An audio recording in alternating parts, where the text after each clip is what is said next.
All right, why don't we get this kicked off? I want to welcome everybody to our last event of 2020, Driving Puerto Rico's Energy Transformation in 2021. I want to thank Invest Puerto Rico specifically for their support and participation, and we look forward to doing many more and even bigger events together in 2021. My name is Tom King, and I am the founding director of the Fundación Borincana, and also managing partner of Cross River Capital. There's a much longer explanation about how I got involved in Puerto Rico, but since we only have 2 hours today, I'm happy to chat about that. Many of you know it already anyway. A little bit more on my background. Before doing many things, I was one of the founders of US Renewables Group, which was the first private equity group focused solely on renewable power, biofuels, chemicals, and related infrastructure. Going back even further, I was head of utilities North America at Dresdner Kleinwort Wasserstein. Prior to that, worked with JP Morgan Chase in London and New York doing project and structure finance and advisory.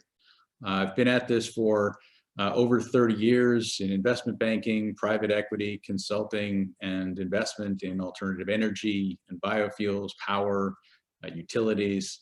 I've worked on the creation of ABS financing for solars and others, for solar energy and others. I've been a proponent of PACE financing through the career, and latterly founded the Fundación Borincana, focused on guiding and accelerating the energy transformation of Puerto Rico. Please, I'd like to remind everybody to try and keep their microphones on mute and their videos off during the presentations and panels. And please do use the chat. It's useful, I find, to have the chat open on some part of the screen. If you have questions or comments, put them in there, and we will be placing information in the chat as we go. So that's it's a good place to have something to have open. Quickly, we're going to be joined by Gail Nolan. I'll give her a little bit of information, but she's going to be running the Changemakers panel, which we'll have up a little bit later. We'll also be hearing from these gentlemen: Luis Viana, Green Gas, CP Swift of the Cooperativa Hidroeléctrica de Montaña. Vincenz Buehler is substituting in for his partner and co-founder of DexGrid. We also have Jose Maeso of Crowley joining the Changemakers panel. And of course, I'll be having a conversation with Mario Hurtado from Luma. A little bit more on that later. Quickly, the Fundación Borincana is a nonprofit that we formed 2 years ago following Hurricane Maria, with a mandate to enable and accelerate the energy transformation of Puerto Rico for the benefit of its people. Without addressing the insecurity of energy infrastructure, we cannot succeed in the redevelopment of Puerto Rico, correct economic injustice, and raise 1.5 million Americans out of poverty. Puerto Rico is an island of incredible promise, with favorable political, regulatory, legal, tax, and market demand. Energy policy favors 100% renewable energy by 2050, and nearer term targets that may be missed, but they're very ambitious given that we're now at 4%. We've got 3.4, some polls, 3.2 million who are already sold on solar and storage and renewable and distributed generation. So it's one of the biggest markets for this type of investment anywhere. This is where, in the next incarnation of clean and sustainable energy technologies, business practices, financial innovation, dynamic regulatory structure, and political determination are all being tested and refined. What we learn in Puerto Rico will be applied in the transformation of core infrastructure worldwide for decades to come. So transformation is underway. It's great news. The modern, resilient, distributed, and just energy infrastructure of the future, but enormous challenges remain. Puerto Rico lacks the experience and the development of the institutional, commercial, and individual capacities and experiences that other markets take for granted. And this affects the ability to complete that transformation. At the Fundación, this is the world in which we work. So let me just run you something that we're releasing today, and hope you enjoy this very short video.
So I hope you enjoyed that. Whoop, we got a kick out of making it, but let's get on to the next slide. There we go. Oh well, technology. So I think we're going to post a link to that if anybody wanted to have a longer look. But it's a nice way of looking at some of our programs and some of our cohort members from our flagship accelerator, Puerto Rico Energy Capital Access Program, or PRECAP. In PRECAP, we work with communities and companies, nonprofits, to help them develop and position their projects for financing. I guess in short, we provide access to the expertise and training required to transfer knowledge, build capacity, and build skills, and more importantly, we build confidence. Our members leave with tools and experience they need to engage with key stakeholders on a professional level. I'll be back, Benji. Thanks for saying I'm sorry, could I ask everyone to keep themselves on mute? So in addition, program highlights, we additionally work and support and act in matters of energy policy and regulation. And we we launched a talk radio and podcast in Spanish called Buenos Dias con Energía, which you may have noticed in the video as well. We are launching, and hopefully with CDBG funding, a solar market development and workforce IT training program, Grupo Analítica Solar Independiente. Next year, we're looking to renew and step up our efforts to establish a PACE program, a Property Assessed Clean Energy program in Puerto Rico. I think we're going to put a link to the Buenos Dias con Energía podcast and radio show into the chat, so you'll have an opportunity to grab and take a look at that. Wanted to say our operational focus is unique. With our network and expertise, we address things that are vital to energy development and transformation that are mostly overlooked or avoided by government, nonprofits, and the private sector.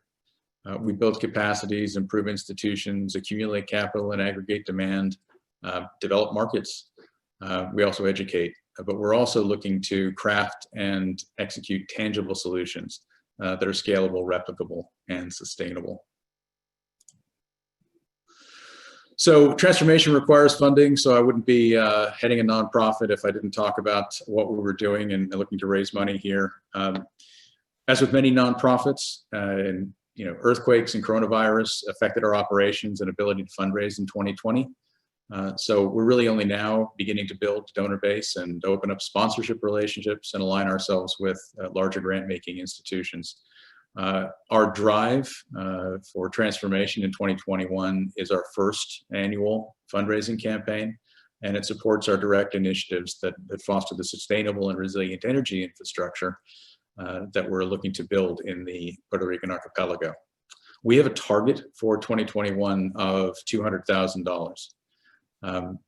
Naturally, we welcome you here, but we hope you'll consider that the impact that we're doing and the work that in the instances that we bring to Puerto Rico and support the nonprofit with a financial contribution.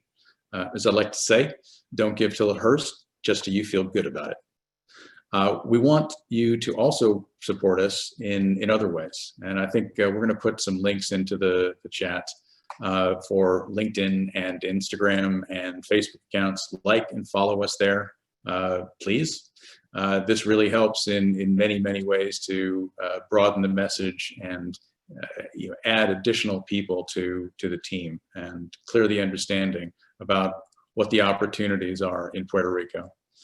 I think the links are probably going into the chat just about now.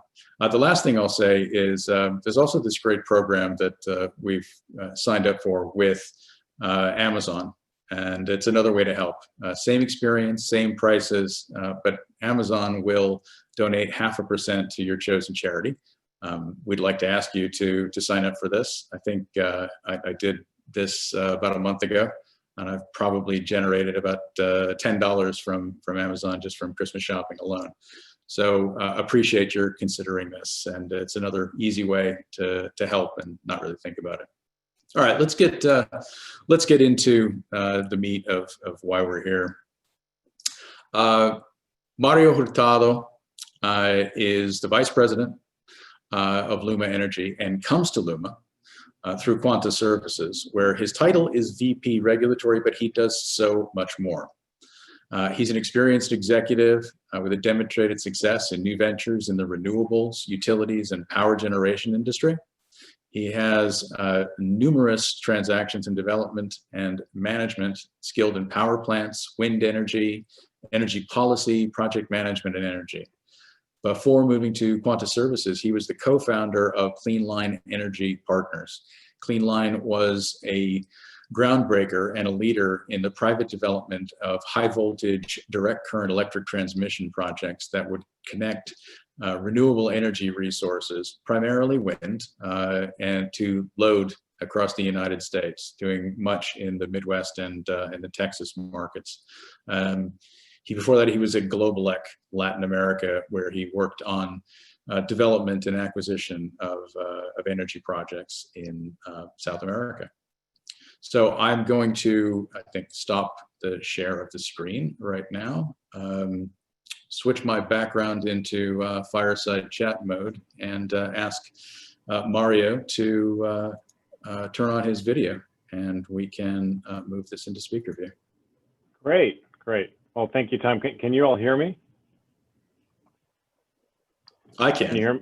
Okay, great. I think I asked everybody else to be on mute, so they're probably going. Yeah. Well, thank you very much for that introduction. I thought that so I don't need to introduce myself. I think Tom did a really good job of that, but I did want to just give a couple slides and talk a little bit about Luma, who we are. What we're trying to do. I always find that it helps to have some visual aids, so I did that. So if it's okay, I'm going to share my screen. Please do. I think this is the right one to do here. And so I think you see probably too much of this Adobe stuff, but can you see the presentation all right? Yeah, it looks like it might be a little cut off at the bottom, but not much. Certainly no more than mine was. It should all be there. But anyway, so well, first of all, Tom, thank you, and thank you the Fundación Borincana and West Puerto Rico that I understand is participating in this as well, for having this talk and inviting me to come and speak with you all and have some dialogue about what we're doing. So I wanted to just give you a little bit of introduction, because I think not everybody's going to necessarily be familiar with this. So who is Luma? I think Tom mentioned I come from a company called Quanta Services. Quanta Services is a very large infrastructure, basically solutions provider, works all over North America. And really, our clients are the largest in most of the utilities all across Canada and the United States. We're also a huge employer of linemen or line workers, and we've participated in, I think, every major storm recovery across the U.S. in the last 10 years. Quanta's companies operate under a couple of different brand names, so we're kind of one of the biggest sort of unknown companies out there, especially in the infrastructure space. And we teamed up with ATCO, which is a company we worked with quite a bit before, which is an Alberta utility. It operates a good part of the electricity system and natural gas system in Alberta in the province of Canada.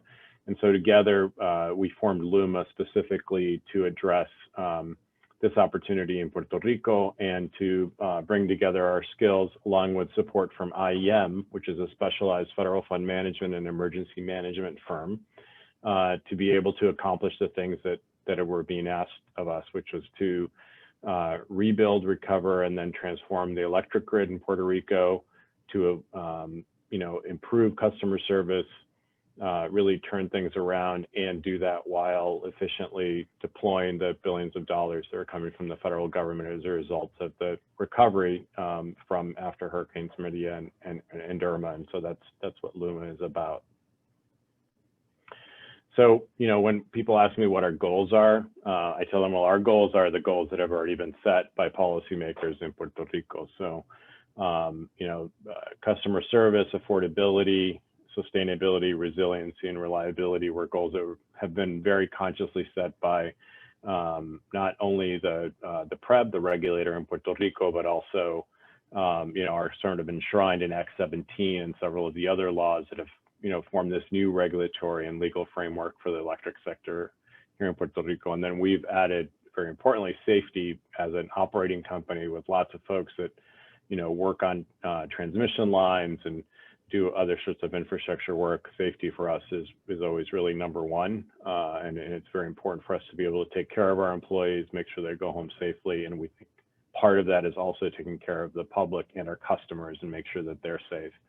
And so we always try to put that first and foremost. And, we do that everything from the beginning, from training to all the way through, and not just folks in the field, but also people in offices and everything, because it's the sort of thing that, you have to kind of live it and breathe it all the time in order for it to really work throughout the enterprise. And I think that translates into better performance and a better work environment as well. So very, very important to us. So what are we planning to do in Puerto Rico? As I mentioned, we're here to rebuild and transform the electric system. Sort of similar to I think the theme that you've got, Tom, and others here. We really want to be part of this transformation, and we think we're quite a key part of it.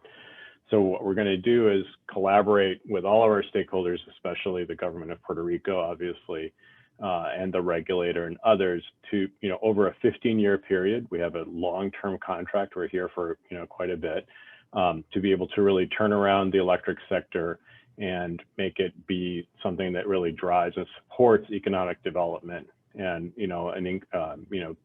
higher levels of income and, just a better, sorry, I'm thinking in Spanish now as I'm talking, but a higher level of well-being for Puerto Ricans. And that sounds very broad, but we really do understand that a resilient and strong energy sector that's affordable underpins many of the broad goals that I think Puerto Ricans have for their home.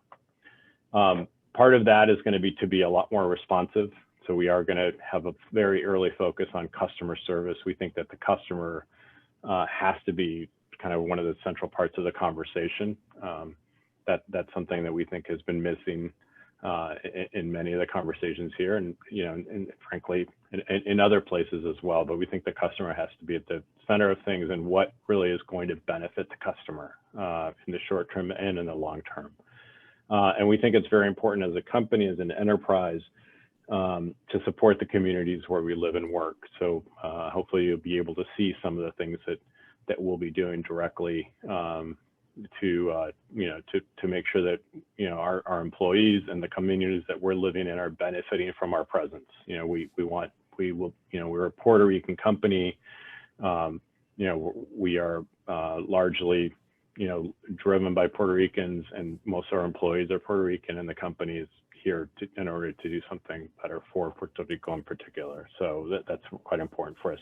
And then finally, as I mentioned a little bit about safety, training, education, making sure that we have the very possibly best trained workforce we can is quite important to us. One of the initiatives that we've already started is to start a new line worker training center in Puerto Rico.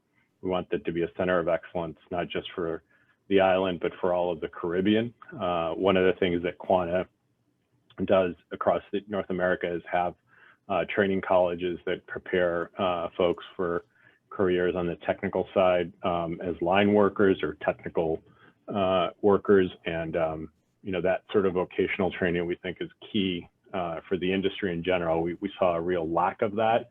And so we have made a very big push on that. And Luma is really moving that ahead here in Puerto Rico. And I'll talk a little more about kind of the initial steps that we've taken there as I go on towards the end. So as Tom mentioned, I come from the regulatory side, and I spend a lot of time talking to the regulators and government institutions that oversee us or that we interact with. So we do have some specific vision in terms of what we want to do as the new operator in Puerto Rico. And what's that vision include? Well, as mentioned, again, safety, and you might grow bored of hearing that from us, but we have to put people first. I think that this also plays into when we think about what's most important. People want to be safe in their homes. They want to make sure that the electricity is going to be there when they need it. When there's inclement weather or there's a disaster, they want to know that those issues are being attended to as quickly as possible, and that they can expect for power to be restored quickly, so that they can have the things they need to live their lives safely, right? So we know that that's very important to what we're doing. As in a utility, we want to be based on data. We want to have conversations with our regulator and with our stakeholders that are based on what are the numbers telling us, how are we measuring our performance, how are we measuring the things that we're doing, and that's how we sort of track and improve over time. And we think that data is a key part of that. We also think that using that data and being able to communicate is important, and being transparent and collaborative. So you should expect from us a much more communicative, transparent, and collaborative stance. And finally, we want to be able to bring solutions. We're here because this is the business that we understand. We bring a knowledge from working in lots of different utilities. We've got subject matter experts across the board for what we do in the electric sector. And, we want to bring that to Puerto Rico and propose and implement new solutions, not just sort of wait back for those solutions to be given to us. So a quick word, where is Luma going to focus? So Luma is the new operator for the electric grid. We are in a transition period currently, so we're not operating the grid yet. We're finalizing our plans, and we'll go through a process that those plans get approved by the regulator. And we think that that will conclude midway through next year. And at that point, then we will be operating what I'll call the T&D system, the transmission distribution system, or the electric grid. So that's the transmission, distribution, and customer service. So everything from when the power goes from the power generating station to reaching your home. So the bill will come from Luma. All of the customer service will be with Luma, and we'll be responsible for the overall operation of the grid, making sure that the different power plants are dispatched so that they're turned on and off efficiently and in a reliable way, so that supply and demand are always balanced, so that we're also the system operator. The generation will be owned and operated by other people. We will not participate in that. So we have, so our focus is on the customer and on overall reliability. And then there will be lots of other folks on the generation side that'll be competing, to be able to install new generation, new renewable power, storage, interconnect to the system, and then on a daily basis be able to provide that power efficiently and reliably. That includes PREPA, which has a large part of the generation. So they'll still continue to be a part of that. And there is a process that the P3 authority is carrying out right now to have a private operator for the generation side of PREPA. Again, that will not be Luma, it'll be another party, and we'll have an arm's length relationship with them, and we'll dispatch their plants in the same way that we do other providers of energy on the system, on the wholesale level. So who are some of the key institutions that we need to interact with? Well, Luma works within a public-private partnership structure, as I mentioned, under this 15-year O&M contract. Our counterparties in that contract are the asset owner, which is PREPA. PREPA continues to own the assets so that the people of Puerto Rico still continue to own these assets. And then the administrator that basically oversees that contract is the P3 authority. And that is the structure that's been set up legally by the Congress of Puerto Rico in a series of laws that have been passed over the last, 5 years. And then on top of all of that, I'd say overall is the regulatory body for the electric sector, which is the Negociado de Energía, or the PREB, Puerto Rico Energy Bureau. So they really are the ones that tell us, sort of what we have to do, how we have to do it, and they will judge whether we're meeting performance, not meeting performance, and complying with the regulations and rules in Puerto Rico. There's two other parties two other groups of parties that are quite important in the context of Puerto Rico. One is the federal agencies in Core 3, because of the role of federal funding that's so important. There's going to be more than $10 billion invested in the grid in Puerto Rico, and that, part of our job is, like I said before, is going to be to invest that well. We have to do that, in conjunction with and under the oversight of Core 3, which is the central clearinghouse for all federal funding, recovery funding for Puerto Rico. And then FEMA, the Federal Emergency Management Agency, is the largest part of the federal government involved in recovery, but there are other agencies as well.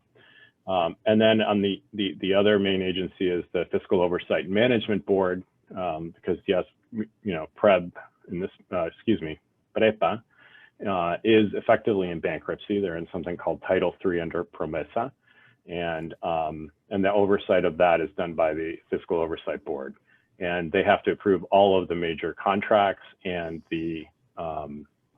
every budget that PREPA will do, and that effectively we will do on behalf of PREPA. So I mentioned that the federal recovery funds on the left, this is just, it's really more for illustrative purposes. This was what the Core 3 presented a couple of years ago in terms of what should be the federal funding and where should it be spent for Puerto Rico. That number added up to about $20 billion, which is a very large amount of capital overall, based on sort of everything that's been happening, and a very large important approval that happened in September from FEMA. I think overall we think that there will be around $14 to $16 billion in recovery funds for the grid in Puerto Rico for electric infrastructure overall. That most of that is for the electric grid, and then there's been about, according to PREPA's numbers, about $2.7 billion were spent on emergency repairs to the grid because of Hurricane Irma and Maria. So if you add that all up, that is about $18 billion-ish. So, there's been a significant amount of money spent on trying to quickly, or to recover the system, to reconnect the system, and then there'll be more than 10 billion spent recovering the system and hopefully transforming it. And so that's the idea that we, with these funds, we're able to really set a solid foundation for what we're doing, introduce the right standardization, current codes and standards, for the electric grid, so that really it is up to snuff and it is a modern electric grid that's flexible and that can accommodate the renewable energy that folks like Tom and others want to introduce, and that is our mission to, eventually get to 100% renewable energy in Puerto Rico, and then eventually transform it so that we have introduced the right sort of technology, be able to give customers much more information at their fingertips, let them be prosumers so that they can put energy on the system, not just take energy out of the system. And to do that, we're going to have a very large construction effort.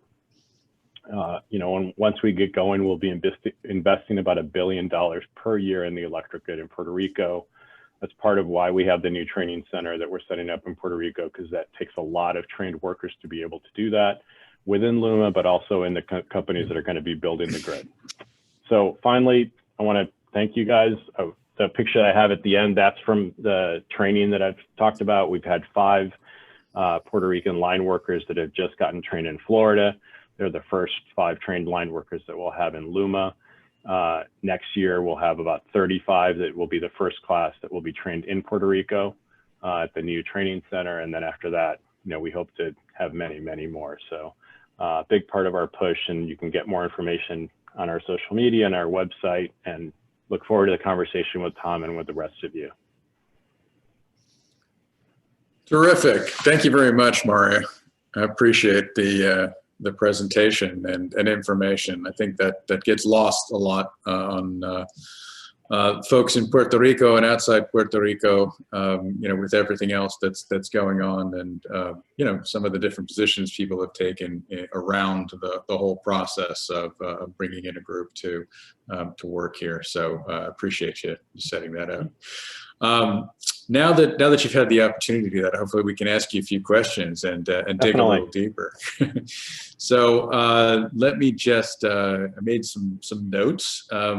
And I think one of the things that I think we hear a lot about are, kind of the savings that have been assumed. There have been a couple of different studies. I think FTI Consulting provided one, and the headline number I think was around 280 million a year that they expected to be taken out of the cost of the system. And this has been compared with the fee that Luma is getting and people are talking about.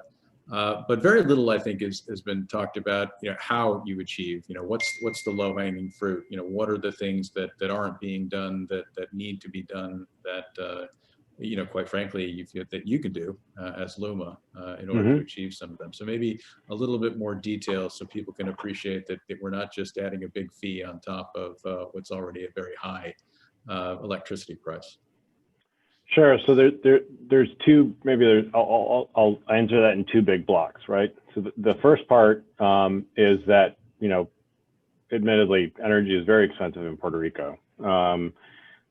It takes a lot to have an electric grid and to have the energy delivered efficiently. And, there's a reason, and there's been decades of sort of history that have led to kind of where the system is today. Yeah. Today in Puerto Rico, about 70% of the cost of your energy comes from the generation part, right? So in the graph that I had, that little power plant, that's the actual, use of fuel, or in the case of renewables, solar or wind, and putting that energy into the grid before it even gets on the transmission lines. That's 70% of the cost of energy. Most of that is because of fuel. And as we get cheaper renewable energy on the system, and one of the things that I'm very driven to is to get cost competitive renewable energy on the system. That cost of energy should go down. And like I said, that's 7 cents of the 10 cents or 70% of the cost. So that's crucially important. That will take some time, but it's very, very important for us to do that as efficiently and as quickly as we can.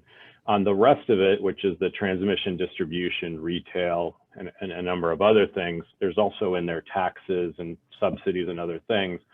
What we're focused on is one, in bringing professional management, the kind that we've done at other utilities to bring those costs down. That's something that will happen over time. A big part of that is introducing the right sort of systems, but also having the right sort of training so that people can use those systems and work more effectively. And over time, we will be much more efficient in how we manage the grid. Also, as I'm sure people have heard, there's a lot of what they call losses on the system. And what that means is that energy that's generated at the beginning doesn't necessarily get to your house at the end, or doesn't get to everybody's house, or the utility doesn't actually ever bill it and doesn't send an invoice out for it. In Puerto Rico, the last numbers that have been done, that's estimated to be around 12 to 14%. So 12 to 14% of all that power that's generated at the big level is just kind of lost. And that can be brought down by working more efficiently, by being focused on what we call technical loss reduction, which is the actual physical loss of the lines. That's going to start getting solved with the investments that we're going to make, which is, to have better technology and the right kind of manage that efficiently.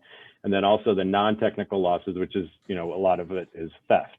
It's actually theft of energy, or it's mismetered. We're not measuring the energy correctly. So one of the things that we're going to do is measure all of the energy. Today, much of the energy in Puerto Rico, either generated at one end or consumed at the other, isn't measured at all. So the first thing you have to do to know how you're doing is to know exactly what it is. So that's part of that data-driven part. And then there's specific programs that our teams that have worked not just in the US and Canada, but in Brazil and Colombia and other places. We've implemented programs to reduce those losses. And we can do that over the course of the numbers, Tom, that you were quoting are sort of after 5 years, the loss reduction just by itself is more than $100 million of that cost savings. So that's a big, big part of it. Terrific. Yeah, I think that's very useful. And the ATCO and Quanta, I think, has experience in different markets, identifying these types of things, implementing them, and seeing the results in terms of operational cost savings, savings on generation. I think there was I forget exactly where it was. Maybe it was a conversation that we had about the size of the the losses and other types of things, and if you could avoid sort of 1%, that translates into tens of millions of dollars in savings just there. Yes. And being able to operate in the mode to be able to target and avoid those and prevent them from occurring is one way. And is this something that PREPA hasn't been capable of doing, or just not interested in doing? I think I don't love I don't want to speak on behalf of PREPA. I'll say that other situations that I've been in, it's not that different here. That hasn't necessarily been a focus of the utility historically. And that's especially true of state-owned utilities or municipally owned utilities. They often are not as focused on that. And PREPA is definitely kind of in that camp. So they're not alone in that. That's not unique, and it's something that, like I said, we've seen and I certainly saw in other jurisdictions in the U.S. and outside of the U.S. One thing on the cost I'd add also, Tom, is that people, it's been a number of years, but I think 2014 was the first time that PREPA was not able to pay its lenders on time for their interest or principal payments. They then tried to negotiate things. They officially went into bankruptcy in 2017 or into Title III. Yeah. Bankruptcy is really, really expensive, as you know. I mean, there is an incredible amount of cost. The fact that you have to basically almost prepay for all of that fuel is a big deal. It's more than $1 billion that you don't have credit for. And you have to pay for it. And whenever you need to pay anything, you have to put it on deposit ahead of time. That's very expensive to PREPA, and it's very impressive to the people of Puerto Rico. So, finding a way and getting to the point that you can come out of that process will just in itself lower costs, and you won't have, frankly, many of the advisors, which are important and necessary when you're in a process like this, because they're the experts. But once you're not in that process, there's a whole bunch of stuff you no longer have to do, and you can go about the business of running the utility. Terrific.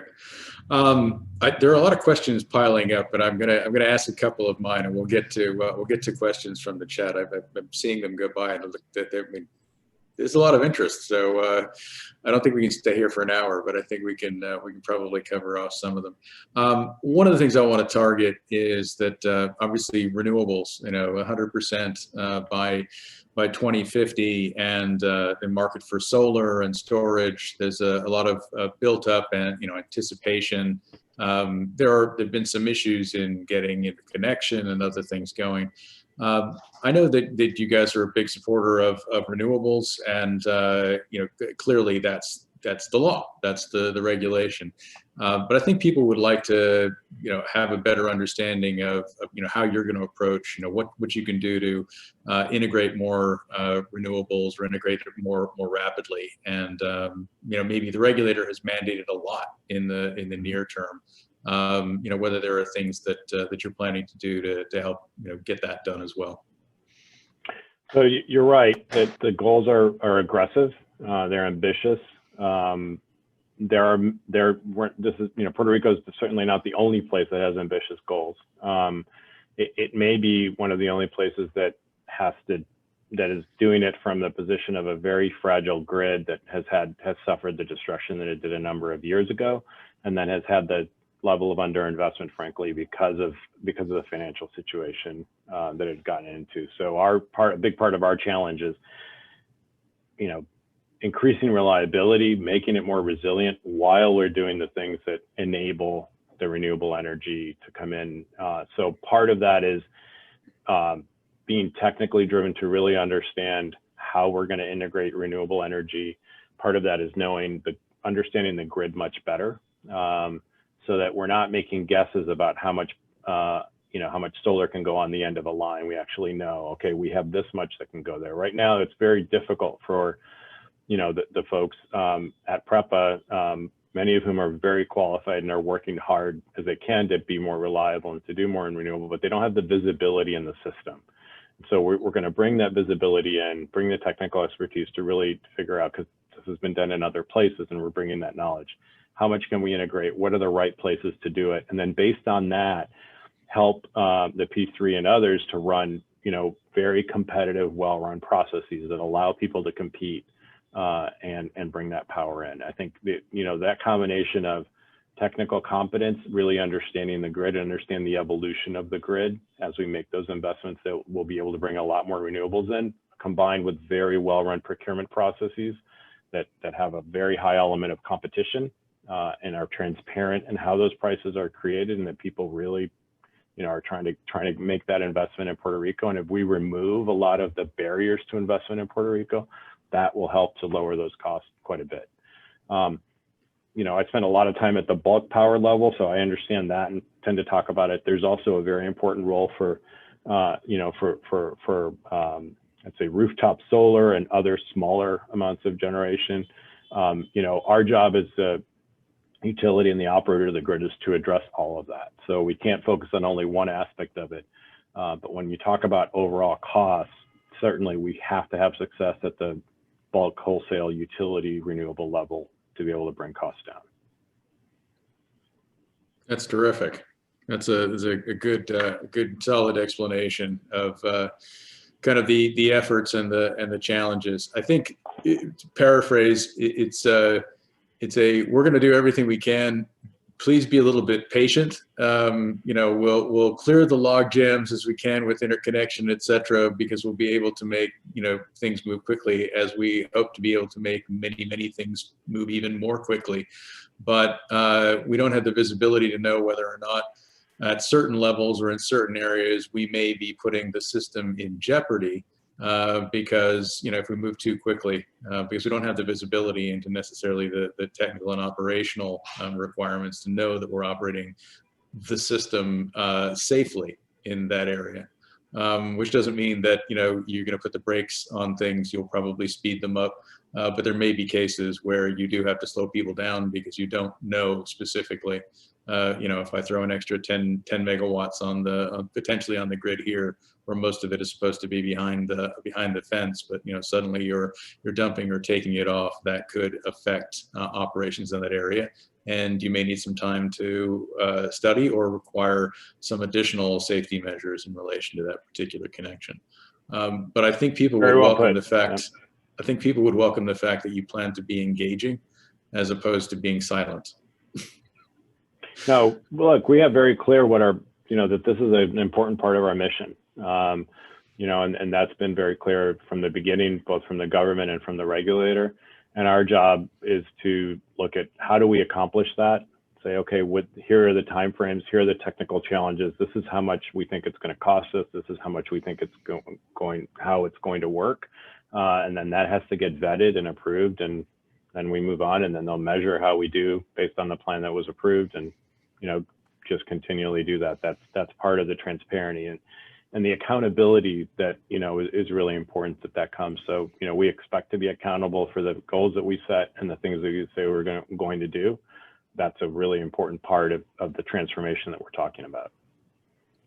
Okay, terrific. There are a lot of questions, I think, building up in the chat, and I'm not sure I can pick all of them.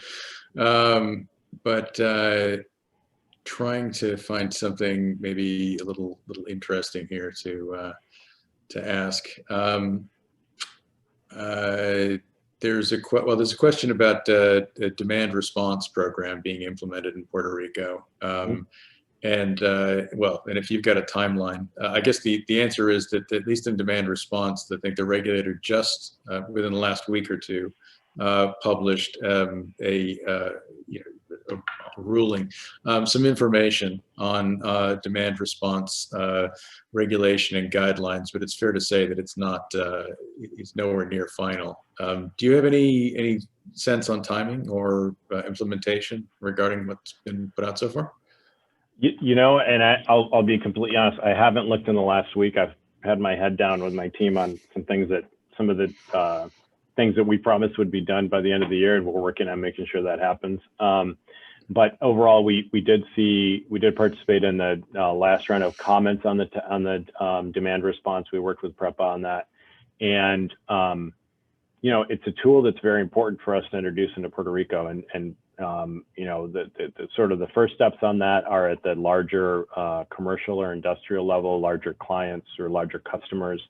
There's a real impact if we can sort of shave the peak, especially in the hotter parts of the year when there's much more load. That will help us quite a bit. And as we get more intelligent about how we're dispatching the system, and we can do that in conjunction with the demand response, that will help save us costs, because part of the cost in the system in Puerto Rico is all that fuel that's being consumed. Sometimes we're consuming much more fuel than we would otherwise have to if we knew better kind of how the system was actually operating, and if we had more ability to manage that. So it's sort of like it's another dial that allows us to really do things more efficiently.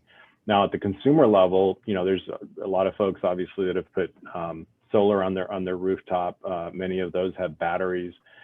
There's been we've had great conversations with some of the technology providers and on that end, and there's a lot of interest in being able to aggregate that and have that work as another part of demand response. I think there's a lot of promise to that.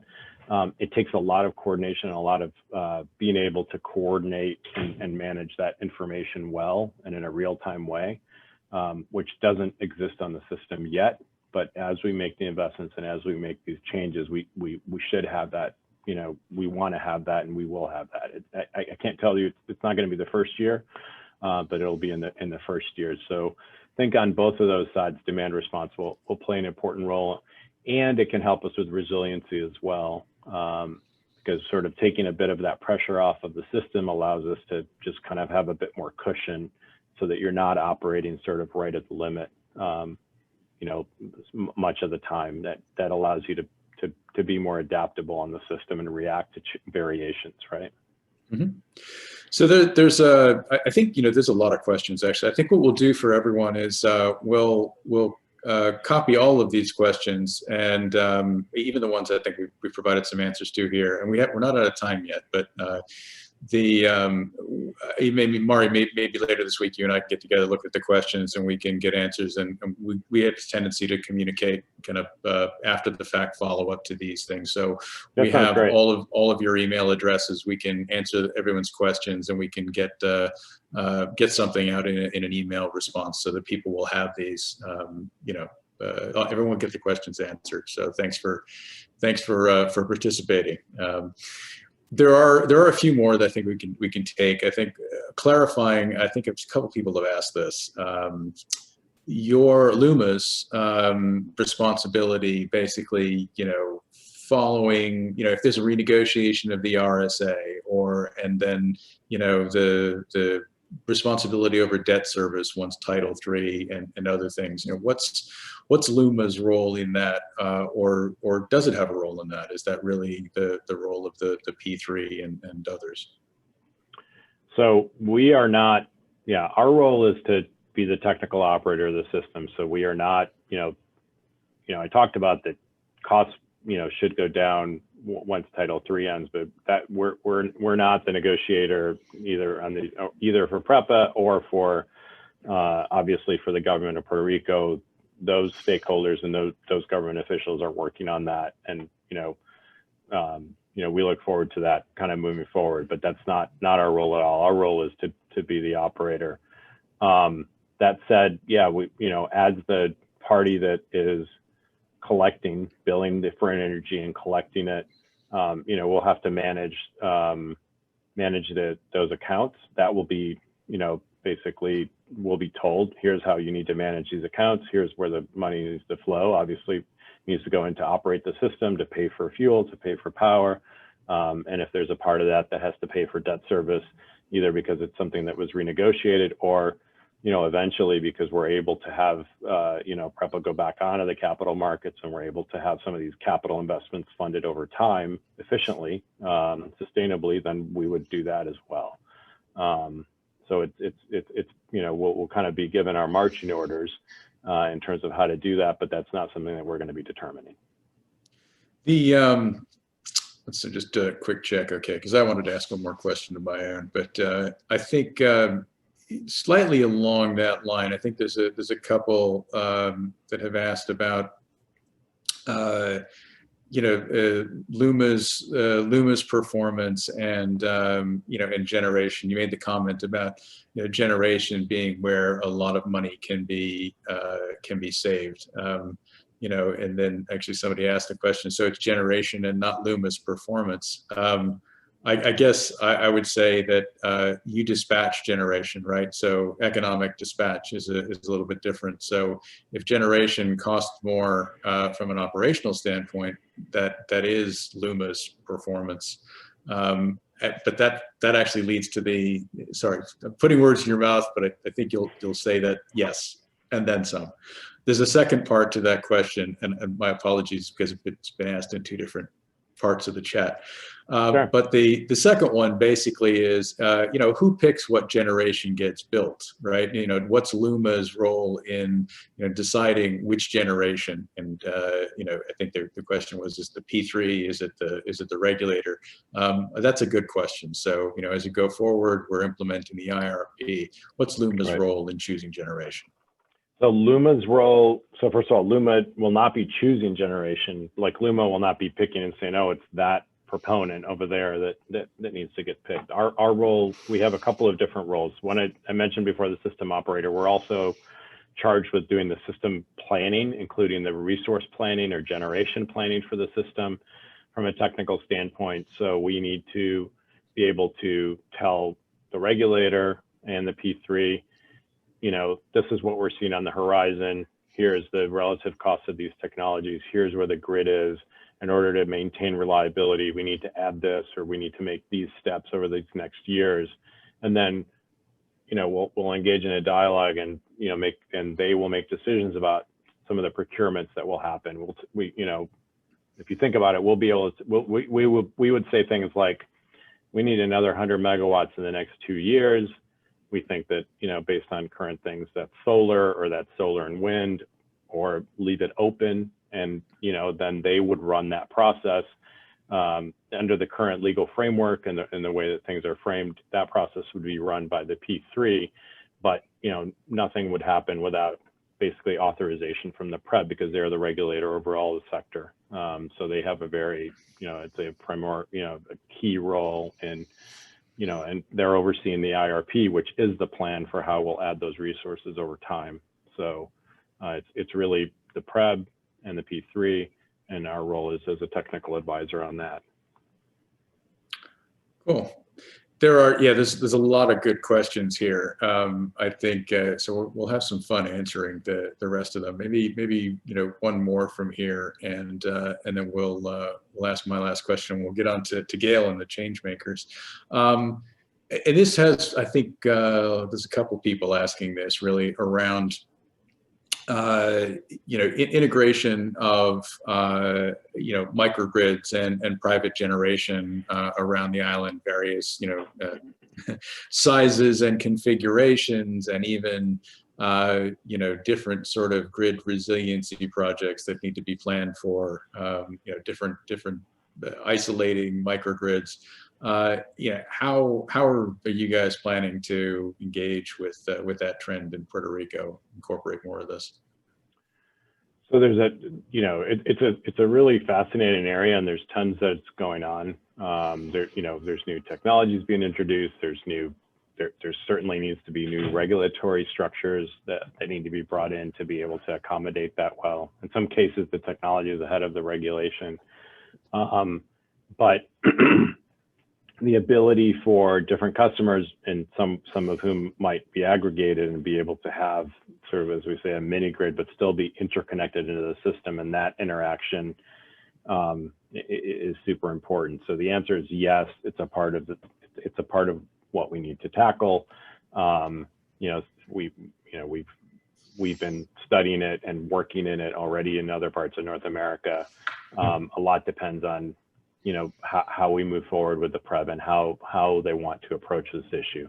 One of the ways that was discussed quite a bit in the draft IRP was in this concept of mini grids, of islanding, almost being able to island into 7 or 8 different grids in Puerto Rico as a resiliency measure. Incredibly ambitious, very difficult to implement. What the PREP said in their order modifying the action plan for the IRP was, we want there to be a pilot program on the mini grid concept. Take that forward, come back to us and tell us, first of all, tell us how you're going to do the pilot program, and we will be doing that. Once we start operations, we're studying how to best do that, and then we'll see how it goes. And I think that is the approach, frankly, for a lot of utilities. We have folks, from some of our owners or our partners from Luma that have worked, for example, on very large, ambitious mini grid concepts, for example, for ComEd in the Chicagoland area. They've learned quite a bit about that, and there's just a lot of different ways to approach it. There's a lot of technical challenges to it, but it is part of what we have to tackle and figure out how to integrate as we move forward. I don't know if that's like a totally satisfying answer, but it is part of it, but it's very case specific, right? It really depends on what you're talking about, because mini grids, everything from an industrial that has a bunch of equipment already on site and may do different things and then it wants to interact with the system in a different way, to a community that could have, that can have its part of the grid that is interconnected either to distribution or a higher voltage level. And they may not be islanded. So it depends a lot on the specific case. And, part of our job is going to be to figure that out, provide the technical knowledge, and then work with stakeholders to figure out the way forward on it. Yep. Hey, let me just work in a quick one, and then I'll ask you the closing question. It's a point it's quite a good question, actually. The original regulation that set out the unbundling of the electrical system, created energy service companies, various types of generation, and then, effectively, what you're talking about. It allowed in practice wheeling, although we're really kind of just seeing that get going. And I know there are going to be a couple of other things next year focused directly on wheeling. So I won't talk about it right now. But the Quanta and your subsidiaries, Luma and ATCO, operating it, I can't remember this, and I probably should know, are you specifically precluded from competing or putting up generation as part of the contract operate? Because the regulation doesn't preclude it, but does set limits and checks and balances. So Luma's not operating on the generation side. That's right. That's not our role, and that's not part of what we're here to do. We're focused on the grid. We're focused on what we do there. It's more than enough for us to do. There's tons of people that are active on the generation side. Our role is to lower the barriers and make sure that as many of those people find Puerto Rico attractive and figure out the best technical solutions to bring cheaper energy here and more renewable energy and also more storage. So those are not areas that Luma is going to be in. Yeah, I think there are those who disagree out there in terms of what the contract allows or doesn't allow. Some of them would indicate things like shared services are things that would allow subsidiaries or affiliates or other things to potentially. So I know that's an area people have focused on. And I also know it's not necessarily your area to comment on, but I thought it was as interesting. It's obviously still an area that raises emotions, and it's also one that the P3 and that the regulator are empowered to monitor if there's any question. So yeah, I mean, yeah. like all of those things, I think hopefully that's been one of my themes. The PREB and the P3, are the two of the main entities, and especially the PREB, that makes the decisions in the sector. It's not us. And we have very clear what our role is, and with that we have plenty to do to fulfill that. Okay, so last question. Hopefully it's a softball, but this is one of those look forward questions. If someone left Puerto Rico today and then came back in 2 years and again in 5 years, what do you think they'd immediately notice about PR's energy system when they got back? So I think if they came back in 2 years, hopefully they'd notice a couple things. One is if they had an issue with their bill, or if they had a question when they picked up the phone and called, they'd get a response quickly.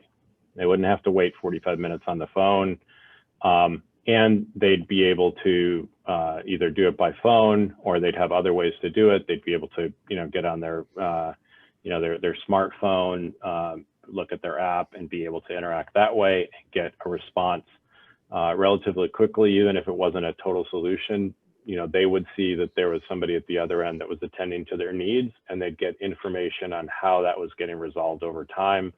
And they basically see the level of service that they expect from any service provider that they're paying, a good amount of their money to every single month. So I think that would be, very important. Hopefully in 2 years, also, one of the things they would see is, wow, there's a lot going on here. I can see that construction is happening. I can see that there's a lot less streetlights that are out, that are blinking all the time. I don't see as many hanging lines that are just hanging there. Things are more in order. Things are neater. We have, we talk about one of our values being caring. I mean, part of that is, if you see just a dangling line, that gets taken care of. That there's lots of simple things that can be done in a relatively short period of time. And as we go into the system, I mean, hopefully I'm saying again, 2 years, those lines that have had, that are the most troublesome, that have had, the greatest number of outages, and especially that are connected to important lifelines to, what we in the utility call critical loads. So hospitals and other things that are really essential to the community and to service. They're going to, hopefully in 2 years, they've got a market level, better level of reliability. And when there's a storm, or when there's an imminent storm, people understand, what's available, and that the utility is kind of poised and ready. One, that they've been working very hard to make the system a lot stronger, and that if something happens, they've got the resources on call, and they've been trained to be able to quickly respond, so that their lights are back on as soon as possible. In 5 years, I hope that people see that there is quite a bit of renewable energy, that the cost of generation is lower overall. A lot less of the money that people are paying to their utility is going to pay for fuel oil and diesel oil. That should also help with overall emissions. And people have a better understanding of their role in the system, so that if they have solar, they've got a better understanding. Okay, here's how I interact with my utility. I'm able to inject power. I understand what's coming back from that. If I'm a commercial or industrial customer, I have a lot more transparency in where my costs are going to, and I have, more ability to kind of address those. I have the information to address those, both in the way that I use the energy, but also in the way I'm interacting with the sector overall, and with my utility and with my regulator. So I think all of those things. And in 5 years, you know, they'll have seen quite a bit of construction, and they will, and people will feel, okay, the grid is in much better shape at this point. Not just the most critical things have been addressed, but now we're really starting to, you know, address a lot of the things. Now we've got, you know, we've been able to look at a couple of mini grids, and those are now functioning. We've got a better idea of how that's going to work. You know, we've been able to introduce storage into the system, so that you've got battery utility scale and smaller scale batteries, and those are now starting to play a role. So demand response is certainly part of that. And the role that they have in resilience is kind of more clear, and it's an active part of how the system is functioning. And at that point, you no longer have what we in the utility call load shedding. So, you know, you have enough generation on the system, and there's enough of a reserve margin, and we've been able to figure out how to really manage that grid intelligently with both the variation in load, which is demand, and the variation on the renewable side, which is an issue that we need to learn how to manage better. That we, you know, overwhelmingly most of the time, people are not worried that their lights are going to go out because there's not enough power, that there's not enough generation on the system. Terrific. Well, look, I want to encourage more people to, if they think of questions, to continue to put them down. And I want to make sure that, you know, one of the guys on my team, David, Valentina, Gonzalo, all three of you capture what's in the chat before we log off, because I know we get a copy of it saved in Zoom, but let's make sure we don't lose anything. And then Mario, thank you very much. I think you and I will sit down with some of these questions and have some fun later this week. I look forward to it. Make sure that everybody gets. Yeah, there's some good ones. There's some good ones. I see sure. there's a couple. There's a couple of they were asking me. I thought I'd avoid it, but happy to chime in as well. But I want to make sure this is mostly about you guys and what you're bringing to the table here. Yeah. Sorry. Yeah, I think this is a topic that's very important to people in Puerto Rico. And it's something that, you know, people want to be able to talk about more, and they want to get more answers. So, you know, that's certainly part of the role that I have and that we have being here. And so we're happy to engage in that dialogue. And, you know, again, we think that the key part of it is what is good for consumers and what's good for the system, what gets us to a more sustainable system that, you know, achieves what it's supposed to achieve for customers at a reasonable cost.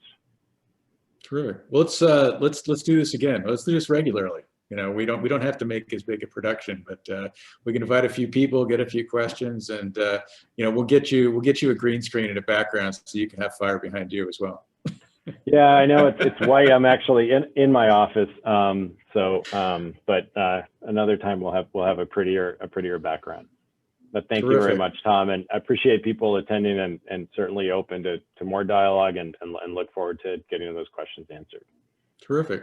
Well, I'm gonna move on to our next panel, and I'll share my screen briefly again here. And I understand that there wasn't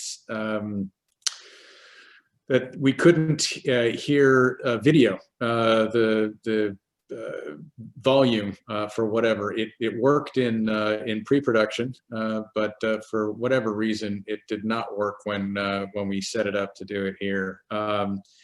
So just quickly, I'll give her a quick introduction. Gail Nolan is here from Invest Puerto Rico. She's the Chief Strategy and Research Officer. She came to Puerto Rico from Wisconsin, where she served for 7+ years as State Director of Sector Strategy Development. There's a title. For the Wisconsin Economic Development Corp. And prior to that was Disaster Recovery Consultant for the state of Wisconsin. I'm sure that there's a cheese joke to make here, but I'll spare everyone that and just hand it over to Gail. I'll stop my screen share and you can introduce the rest of the team. Thank you, Tom. And I especially am thankful that you avoided the cheese joke. I'm Gail Nolan from Invest Puerto Rico, and just thank you, first of all, Tom, for initiating this conversation. I think this is the beginning. I use the word initiate very purposefully because I think this is just a discussion that has to be ongoing. But it's so critically important because I think too often people still have the perception of the image they saw on the television of the entire island of Puerto Rico dark. And it remains a barrier to people, and we need to remove that perception. So I'm first of all going to give just a little background on Invest Puerto Rico. So we were created by law actually in 2017 to be the marketing and business development arm of the island. And so in doing that, we have a couple of different functions. One is basically doing global marketing on behalf of the island in trade show participation and ads in magazines and all of that broad messaging that we're all familiar with. We also do the team that I represent, the strategy team. We do research so that all of the decisions we make in terms of which sectors we focus on are aligned to where growth is globally, growth is in the US, and then the assets on the island align to those sectors. So we know that when they move to the island, they'll be successful. And then the third part is my colleague, Michael Gay, who's also on the call here, and he runs our business development arm. And that's actually reaching out to businesses and encouraging them to move to the island of Puerto Rico. And to this point in time, really one of the biggest cited barriers that different companies have identified has been energy. And so we're really excited at the idea of being able to show that there are a lot of options that are available. And the four entities that we're going to profile here can talk about that. And Mario gave the perfect lead into it, that it really encompasses everything from aggregated industrial perspectives on solutions to individual solutions, and then technology solutions that might have a big impact on the island. And so again, we take the perspective that energy right now on the island of Puerto Rico is a tremendous opportunity. We know there are barriers, but breaking down those barriers is the opportunity that everyone on this call is aligned to. And so we want to just highlight some of those opportunities. So the first individual is Jose Maestro from Crowley. And Jose is going to talk about some of the solutions that they've developed really for their corporate partners. And so Jose, do you want to give maybe just a brief overview, and then we can do some questions related to the program that you're going to be talking about? Yes, sure. Good afternoon to everyone, and thank you for the opportunity of being here. I am the microgrid program manager for Crowley LNG here in Puerto Rico. I've been with Crowley for a little bit over 2 years. And we work mostly with, as you mentioned, commercial and industrial customers, usually big commercial and industrial customers, to offer them a solution to maintain a reliable, cost-effective operation, not only during normal times, which is obviously what everybody's looking for, but also during emergency or catastrophic events such as, Hurricane Maria that we keep mentioning all the time, for the last couple of years. That's a big summary of what we do. We bring LNG in containers. LNG is liquefied natural gas. So we bring the fuel in containers from Florida. We can talk a little bit about how we are strengthening that supply chain later in our conversation. But that's the way we do it right now. We bring LNG in ISO containers, and we deliver those to our customer sites for them to fuel their usually cogeneration equipment or fuel for boilers and other thermal loads that our customers have. We've been doing that for the past 6 years, a little bit over 6 years now, and yeah, we're happy to have a deeper conversation in those regards.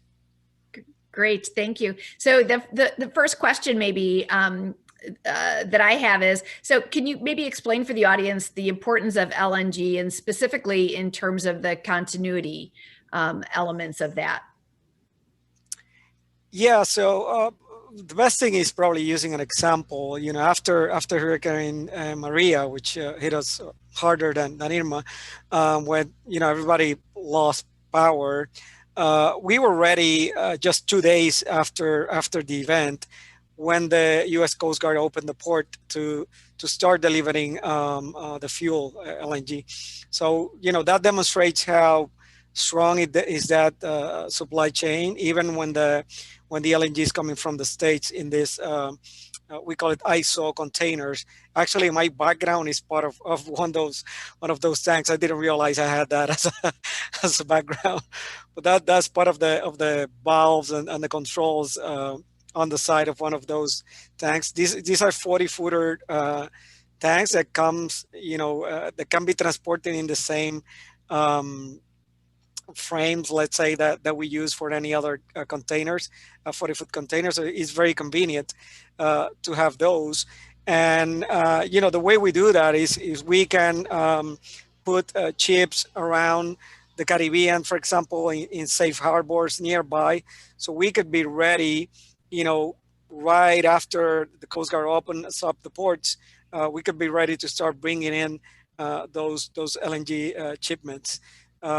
So those containers can hold the liquefied natural gas for even not only weeks, but for even months, without needing to refill those, or losing pressure, or start losing product.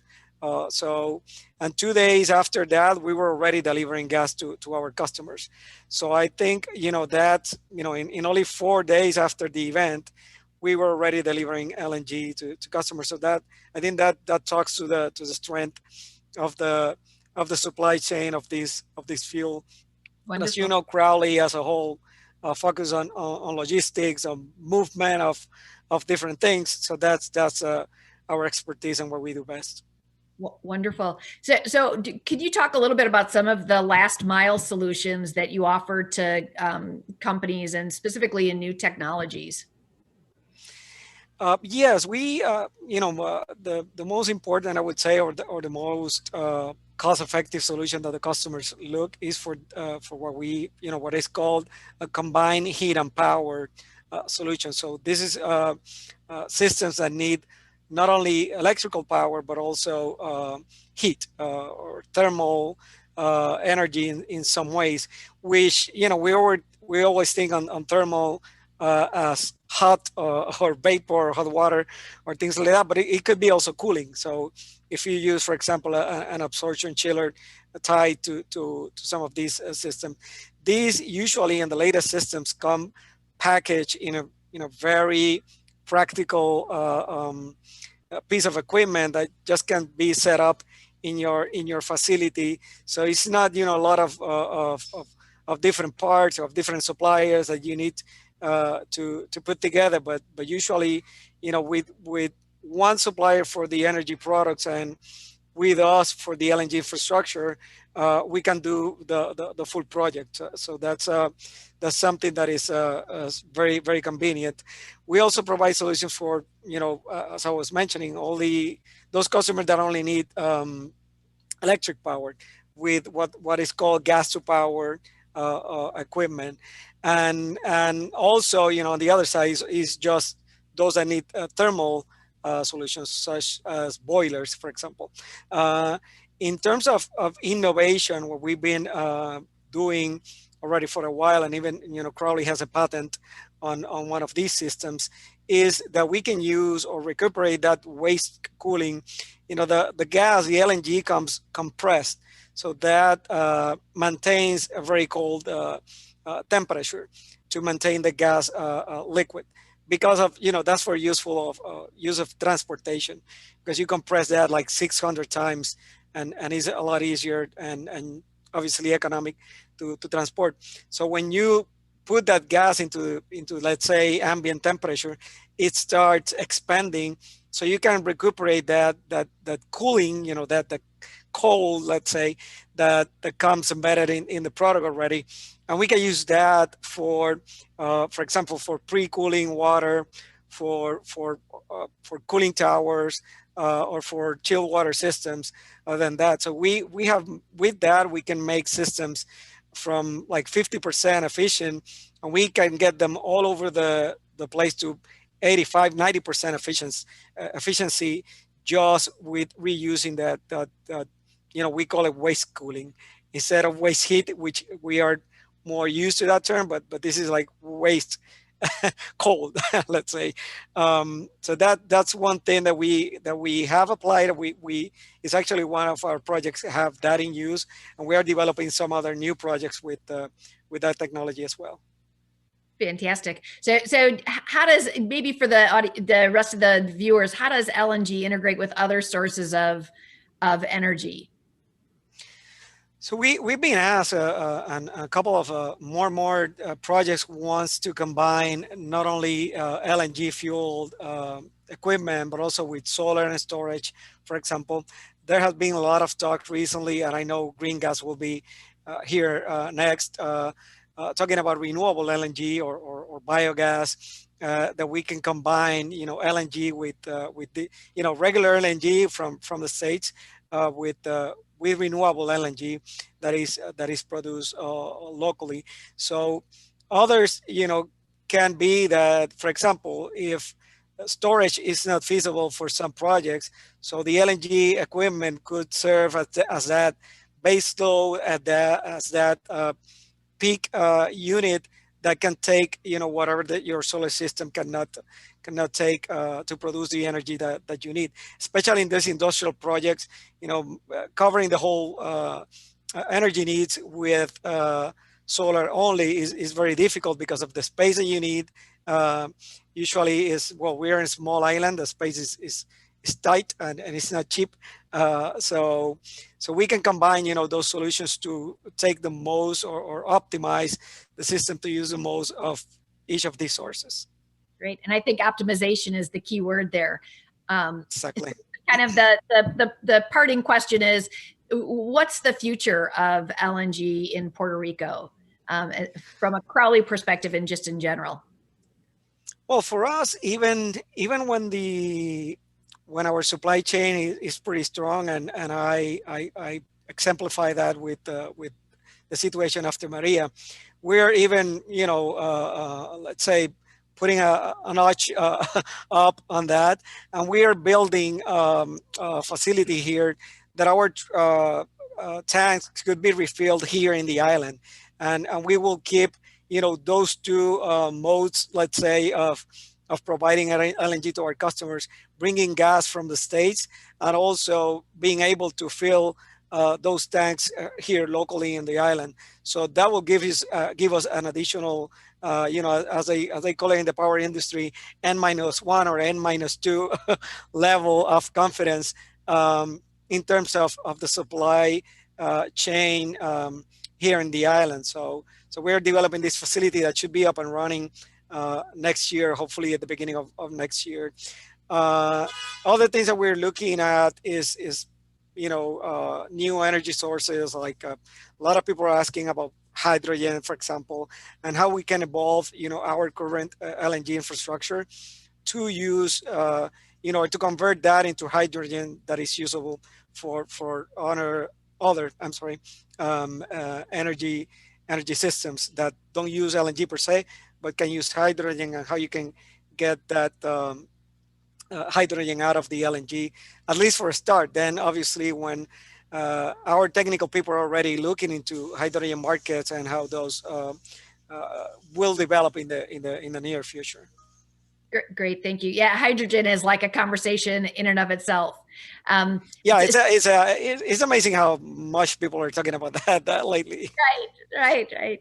So, well, thank you so much, Jose. And actually, so we're going to move on to the next presenter, and then have everyone come back. We'll have you come back at the end so that we can have a group discussion. So, thank Sure. you. Very interesting, and we look forward to hearing more in the future. Yes. And so our next profile is with Vincenz Buehler, and he is the co-founder of DexGrid. And DexGrid is what I referenced earlier, the kind of a technical approach to being creative in that optimization, to use Jose's word.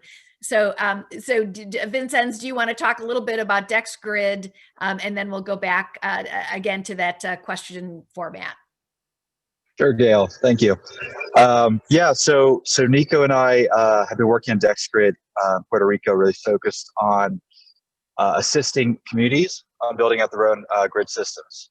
We've recognized that there's really just an urgent need and also just demand and recognition from communities that are looking to just establish their own system that they can rely on, that they have some ownership in, that they can all sort of share in and depend on each other.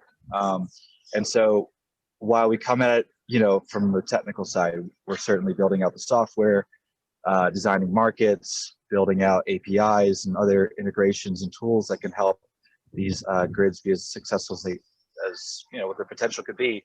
A major resource where we really have recognized in building all this is community buy-in and understanding from the users of these grids. And so we find that they can really be relied on if they understand it well enough, the incentives are there, if there's enough buy-in to actually assist in building out that resiliency and keeping the cost of their grid low. So that's a major factor that we always want to recognize in what we're building. But we're also out there building, considering what's out there right now, working with different organizations and different, even startups just like ours that are building out, devices like IoT devices for metering and for different manners of consumption. So, consuming smarter, more aligned with the renewable energy resources that can be more distributed, but aligning, more on that low marginal or zero marginal cost energy. So we're both working locally in Puerto Rico, trying to work and understand these users, but also trying to bring in the cutting edge technology, which is what we think will finally deliver, that total package. Mm-hmm. That's so. Yeah, I should be clear though about our specific product, which is a platform basically for onboarding and on-ramping users of microgrids in Puerto Rico. We rely on these anchors that are commercial entities, and these entities are looking to scale out and have, capture an additional source of revenue through sales of energy to their community and scaling out and having their own localized microgrid. And so we set up the marketplace that functions as a wholesale marketplace with a bit of, design in it to incentivize responsible, resilient consumption. Mm-hmm. It's so exciting. And so can you maybe talk a little bit about, why this particular technology is so important now, and more specifically, I know that a lot of the product and that you're producing is based on transparency of transactions. And can you explain why that is important and as the island rebuilds? Yeah, for sure. Yeah, so something we've recognized, what I just walked through was the general base, need we've understood. The technologies that we're bringing in include, different technologies that we hope drive what our core value is, which is open transparency radically. We identified a need for this. I think a lot of the people that we're going to be serving are kind of accustomed to a lot of opaqueness. There isn't that real desire, there's a desire for it, but it's almost like a custom, like to this is the way it is. Don't worry about it. And so we're building using technologies like distributed ledger technology or blockchain, as some people have heard. And the purpose of that is really just to have it all in an open, immutable ledger. So no one has any ability to hide anything.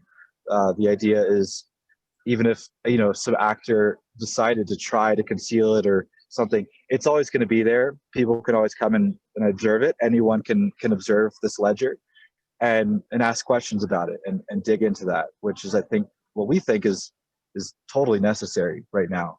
And this is one way that we think, you know, we can serve communities in helping trust each other, trust their anchor, trust the other entities working in it. And on the reverse also, you know, we're trying to drive investment into the space. And we think that keeping this all transparent is also what's going to drive a lot of that investment from the outside that's really needed. Absolutely. And I want to take this opportunity to note that Invest Puerto Rico is actually putting up an investor platform that I hope everyone is on the lookout for, that will help to align investors and new emerging innovations. So we'll talk a little bit more about that later. Yeah. Related to your idea of, you know, kind of the product that you developed around this optimization of resources, what made you decide, you and your partner, to launch on the island of Puerto Rico as opposed to somewhere else in the country? Yeah, actually, my background is working with SolarCity and Tesla later on in the US and also Mexico. And initially, I was really focused on, similar to what you all are working on with funding platforms for renewable energy. And Mexico is a really attractive market. Puerto Rico is just a different level of unlocking, you know, what people really need, like unlocking a future that's quite different from what they have currently. When people are coming to Puerto Rico and are asking, you know, we have meetings about this quite often and trying to understand the market, and they, you know, come from the States, for example, and they're looking at the kilowatt hour rate. I have to consistently remind them that it's far more than that. The resiliency and the lack of service and a whole bunch of other issues, and the fact that there's really, for many people, not really a clear line of how it's going to improve, are all things that are calculated in people's minds too, as value. And so for us, we could have set up, you know, trying to build more resilient markets, or distributed grid systems, or we could try to drive down the cost marginally in other markets. But in Puerto Rico, there's just such a significant need for not just lowering the price, but also for ensuring that the price is going to continue to go down. It's fair, but also for that resilient power. So our anchors, by what we refer to, are entities that are coming in that are looking to build out in the future, but also exist right now. Commercial businesses, especially in the manufacturing sector, is one major area we're looking at, because, you know, every minute that goes by that your factory's turned off because the power's off and you don't even know if it's going to come back on is wasted capital and wasted salaries and wasted all these other costs that you're paying, and it's really just unacceptable. And we really think that this is a major, you know, need to bring a lot of this in, is having resilient power that we can guarantee.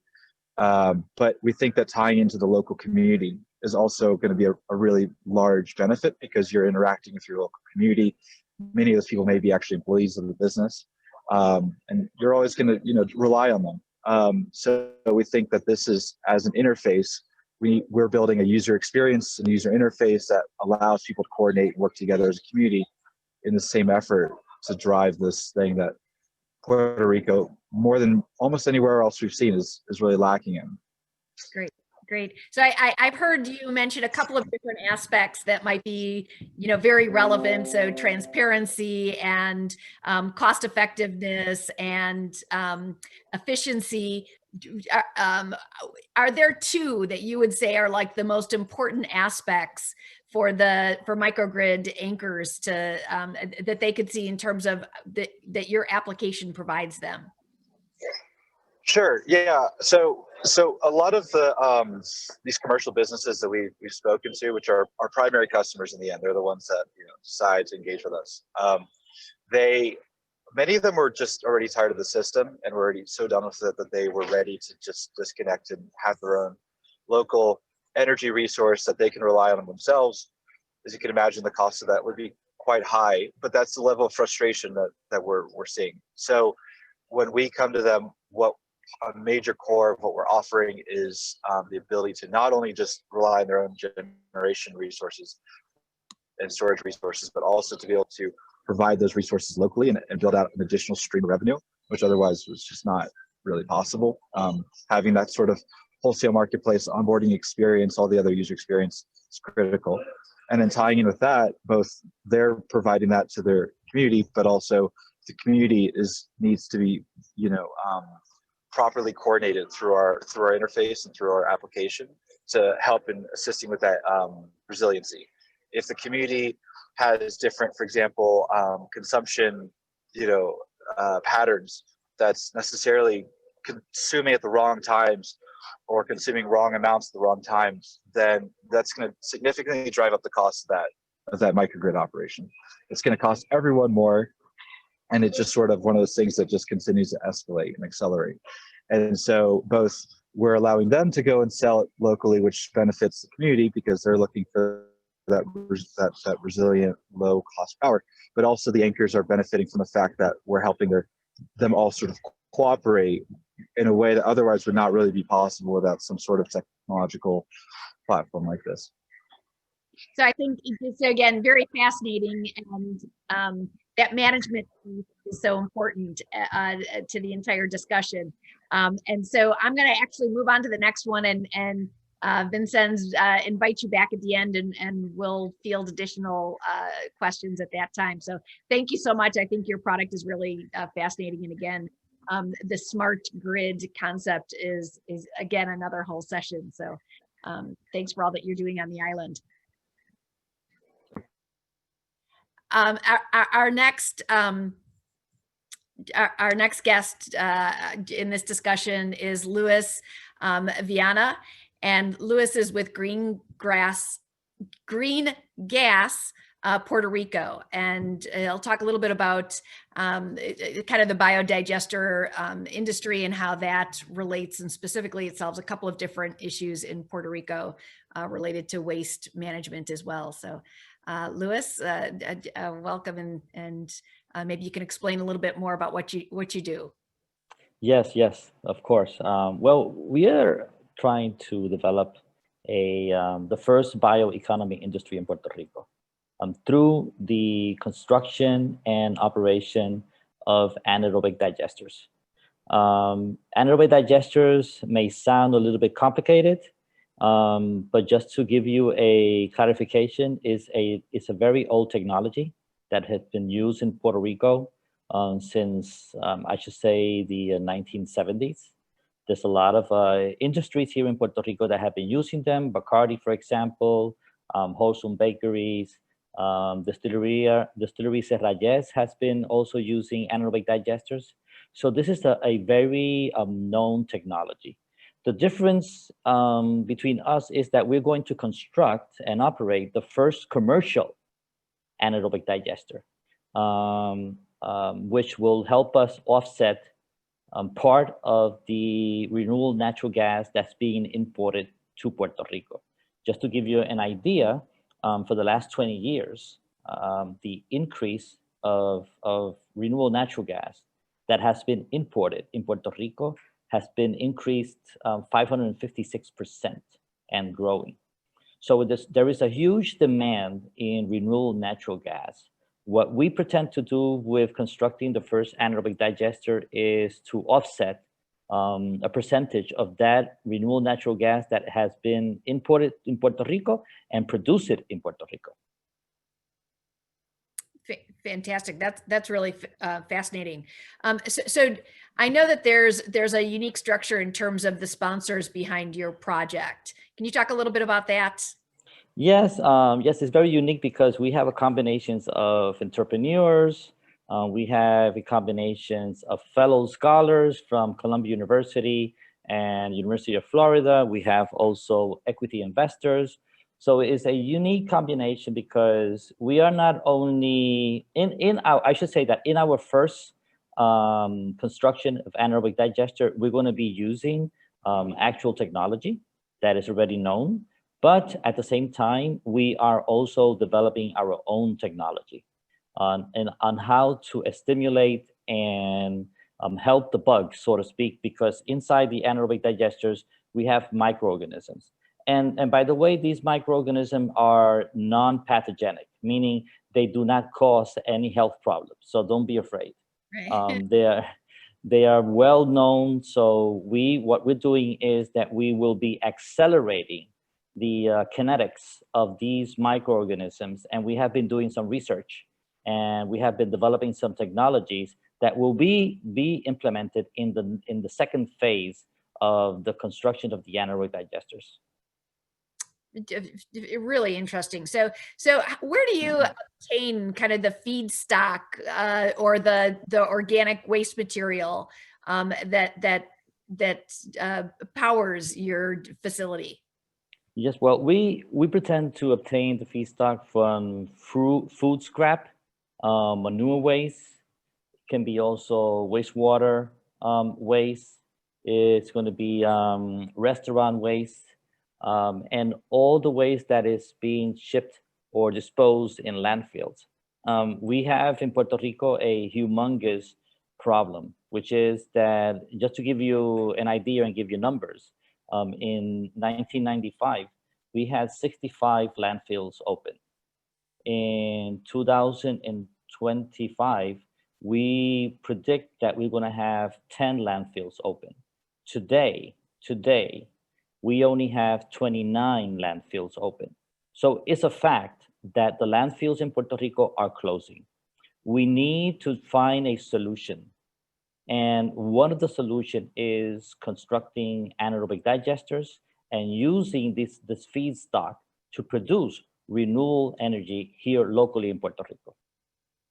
And I think, you know, it's such a great project in that, again, it resolves a couple of different issues on the island. And also, my son actually works in an ethanol plant in the Midwest that uses corn as its generation. And there's competition between, you know, it as a food source and an energy source, and they're very cognizant of that. And so this is very exciting that there's no competition. It's actually a reuse in a very positive way for a circular economy profile. So any other element that you think is really important for the individuals on this call to understand about your program, or any needs that you have as you're growing your production that perhaps people on the call could help with? Well, we are looking for equity investors to be part of the team.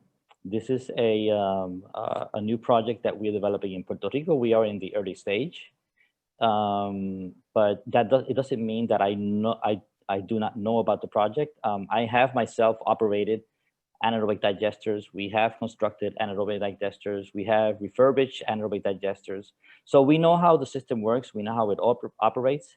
We are looking for equity investors. Those of you who are interested in getting involved with the project, you can contact Thomas, you can contact myself, so that we can start the conversation. I already have started some conversation with Jose Maeso and how to do some alignments. And since they are an expert in distribution, and we are going to be a producer, so there is a synergy there in terms of them distributing their renewable natural gas and us producing the renewable natural gas in Puerto Rico. So we have already started some conversation, and how can they become one of the off-takers of what we produce in Puerto Rico? Again, it's a wonderful step in the right direction, I think, for Puerto Rico. And I'm looking forward to having you come back into the conversation as we convene with all four of the presenters. But this certainly is a really important thing in Puerto Rico, particularly where things grow so well, and organic material is such a big part of the very essence of Puerto Rico. So thank you so much. And I'm going to go on to the next one, and then Louis will invite you back at the end of the next session. Okay, great. Thank you. So the next presenter is CP Smith, and CP is the executive director of the cooperative of the hydroelectric the hydroelectric cooperative of the mountain. I got a little tongue-tied there trying to translate between the Spanish and the English version, but CP is doing some incredible work around community cooperative approaches, specifically in 3 mountain towns in the kind of northwestern area of Puerto Rico.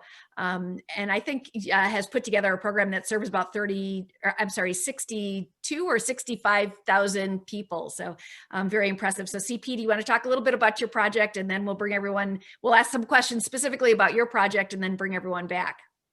Okay, well, thank you very much, Gail. And first of all, I want to say thank you very much for everyone joining this conference and this webinar and making the time out. And I also want to say buenas tardes y saludos a los hispanohablantes.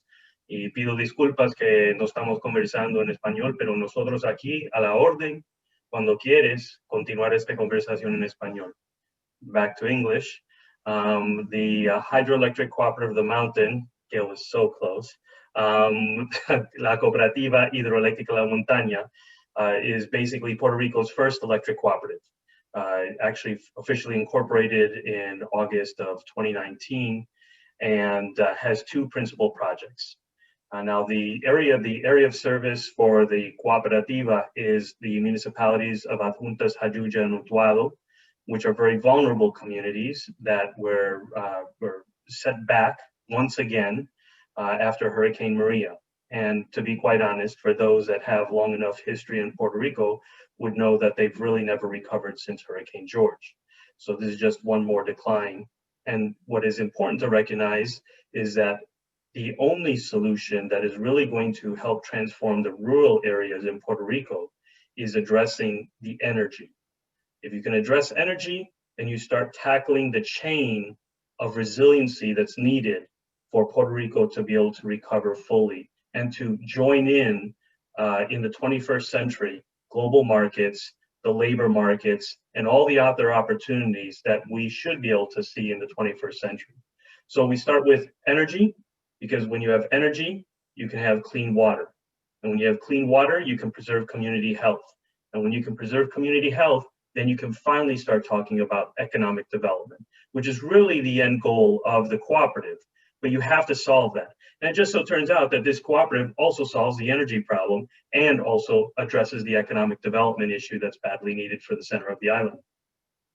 So the cooperative has 2 main projects. The first project, which is kind of captured in its name, is Hidroenergía Renace.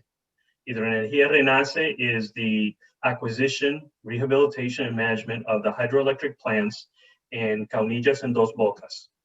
Now, these were hydroelectric plants that are really a patrimonio. These are inheritances from our grandparents and our great-grandparents who built these hydroelectric plants. These hydroelectric plants designed in the 1930s, built in the 1940s, very similar to what many who have seen the TVA, Tennessee Valley Authority structures, very similar in that regard. In fact, the program comes around that same time frame, to be honest. And when they were first commissioned, they produced 43 megawatts nameplate peak capacity, 43 megawatt hours. Now, sadly, they only produce 6 megawatt hours on occasion. So this is a clear sign of the decline of PREPA, which really didn't value hydro energy power when it made its big strategic shift to hydrocarbons and fossil fuel burning to generate the energy. The lack of investment, the lack of maintenance, and of course, a couple huge natural disasters like Hurricane George and Hurricane Maria to really put the nails in the coffin. But these plants don't need to be that way. We believe that by improving these plants, we can get them up to 50 megawatt nameplate peak capacity, 50 megawatt hours. Now, why is that important? Well, if you add up the consumption of Adjuntas, Jayuya, and Utuado, they only consume 11 megawatt hours. So we're talking about this excess capacity that, by the way, is totally compliant with the mission and vision of the laws in Puerto Rico towards moving Puerto Rico to be completely fossil free, or I should say, should be carbon neutral by 2050. Basically, all the generation from renewable sources. This project is perfectly aligned with that. And this project, furthermore, can also provide a black start capability, which is a strategic resiliency capability. If any of you remember after Hurricane Maria at Gran Apagón, where Puerto Rico lost power for 3 days, well, the plant that actually restarted the entire grid, that raised the grid from falling offline, was actually that 1 6-megawatt generator in Hurtado. And so we have the black start capability, plus the ability to not only meet the needs of these communities, but also power almost all of Ponce with those plants. So maybe not strategic in the sense of the gigawatt consumption that the island needs, but certainly the hydroelectric plants provide an important element of resiliency and renewable energy for the center of the island. So that's either energía renace.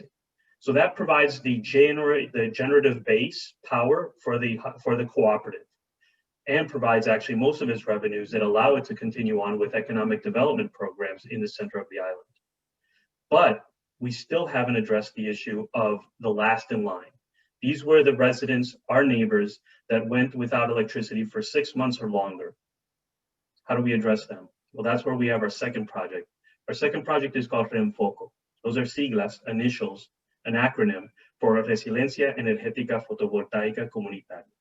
And this program is in its first phase, consists of 5 megawatts of rooftop PV with storage for those that went without electricity for 6 months or longer. And we install these systems in the following order: small businesses, community centers, including churches, and certain residences. So the primary focus is, and this is something that we discovered from our nonprofit work from the organization that we began before, which was Unidos por Hurtado, where we saw that as we sent out teams out into these rural areas, you would have these intersections and highways in the mountains. And at these intersections, you would have the gomera, you'd have the panaderia, you'd have the colmado. And we saw that people would naturally come down to these intersections, in part to chismear, gossip, but also to be able to find out how they can help out Doña Fela and Don Rodriguez. And what are we going to do? Well, those people, when they came back after Maria, found that there was nothing going on in the intersections, and there was very little they can do. Our goal, through the mechanism of the hydroelectric cooperative of the mountain, is to make sure that when the next natural disaster, when they come down to that intersection, they're going to find it energized. And they're going to find that the panaderia, the bakery, can still make the bread, that the little store will still have cold milk, and that if they need to store their insulin in a small refrigerator, they'll have access to that. If the mother needs to give her child a nebulizer treatment, then she will be able to take care of her child. And that if even that teenager, just to feel psychologically connected to the 21st century, needs to connect their cell phone and their tablet so they can stay connected to their friends all around the world, they'll be able to do that too.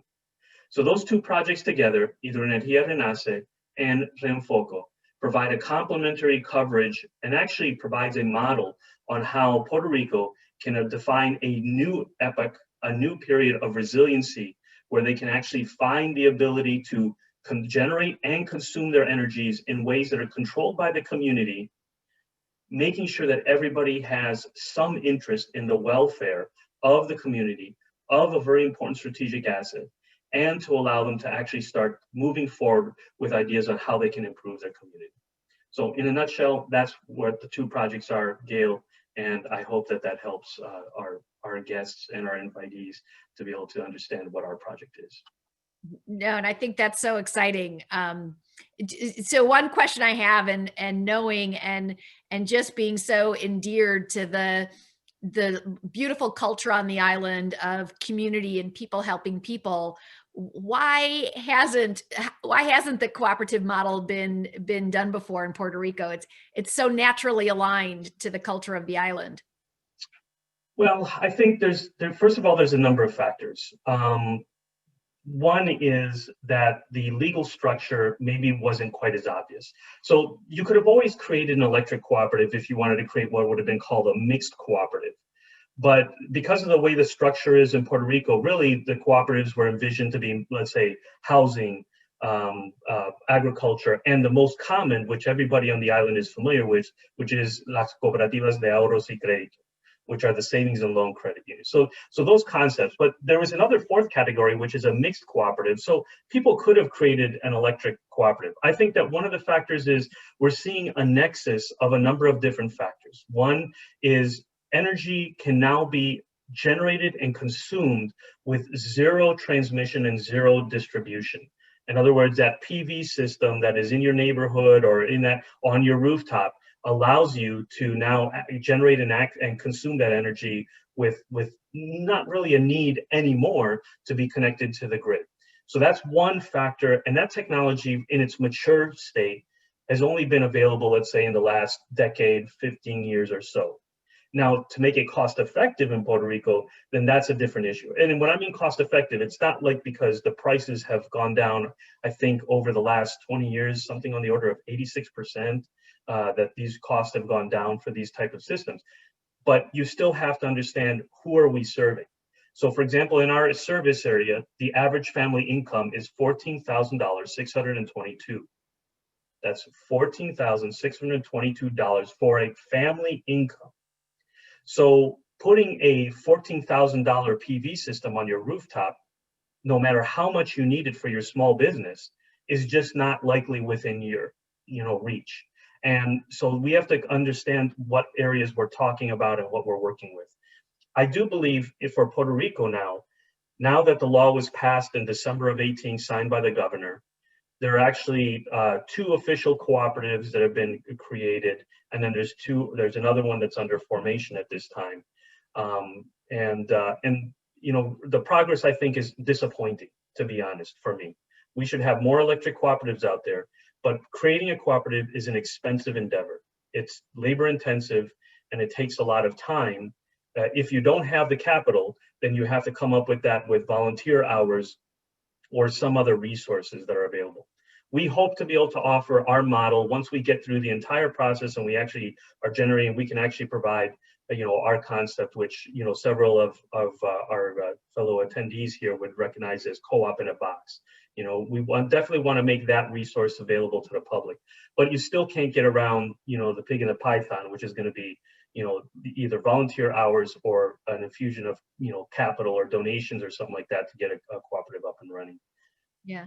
So actually setting up a best practice is such a helpful thing. And I think you are definitely setting up a best practice.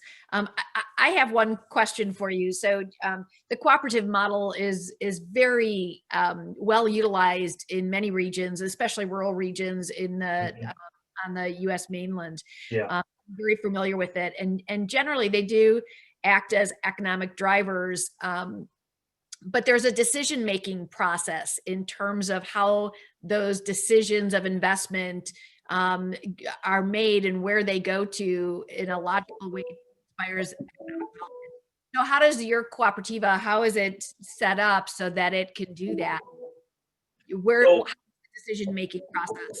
So the decision-making process for any cooperative is actually just based on, the membership of the cooperative. And then at the end of the day, you also have to have the board of directors that can actually make the decision on behalf of the member owners. That structure is the same, and like you said, there's over 700 distribution cooperatives in the United States. Then you add on the generation cooperatives that are typically composed of the distribution cooperatives that have gone in on a pooled resource and a pooled generative resource. And you're getting up to about 900 cooperatives that are related to energy in the United States. There's no need to reinvent the wheel when it comes down to cooperatives in Puerto Rico. The same governance structure and everything else like that is already pretty well defined. We have 10 board members, and I think that's part of also an example of our commitment to the community. We have 10 board members, of which more than half of them are women. And we each have board members that represent each of the municipalities.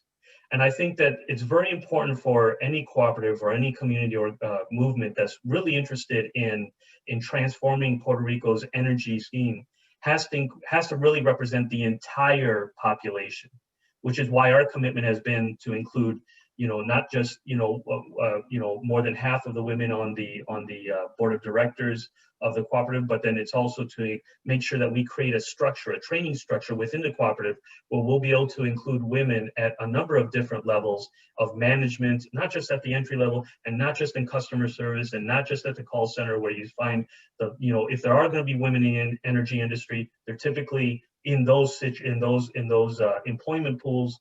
We want to make sure that we create a broad-based effort that really connects with the community and reflects the community in all its respects. And from there, it's a democratic will of the people. The challenge is educating the public. And I think that's something that is true of Puerto Ricans today, where they are very suspect of anything that's happening. I mean, if you just go to El Nuevo Dia and you read, let's say, let's pick on Luma Energy. They were a keynote, guest. If you read any of the articles and you start going down to the comments, and of course, you're going to have your fair share of trolls in there, but there is just a general sense of having, shall we say, being the public being ignored or denied opportunities or promised certain things that don't show up and are not realized. And I think that one of the challenges to that is the lack of education. And I don't mean education in the official systems. I mean, of these changes, like, why is wheeling important? Why is wheeling good for the people of the mountain? We're going to do a webinar shortly on this very topic because it's so important for people to understand, why is wheeling good? Why is the privatization good? Why can this offer better options at a lower cost when we include the mechanisms of competition?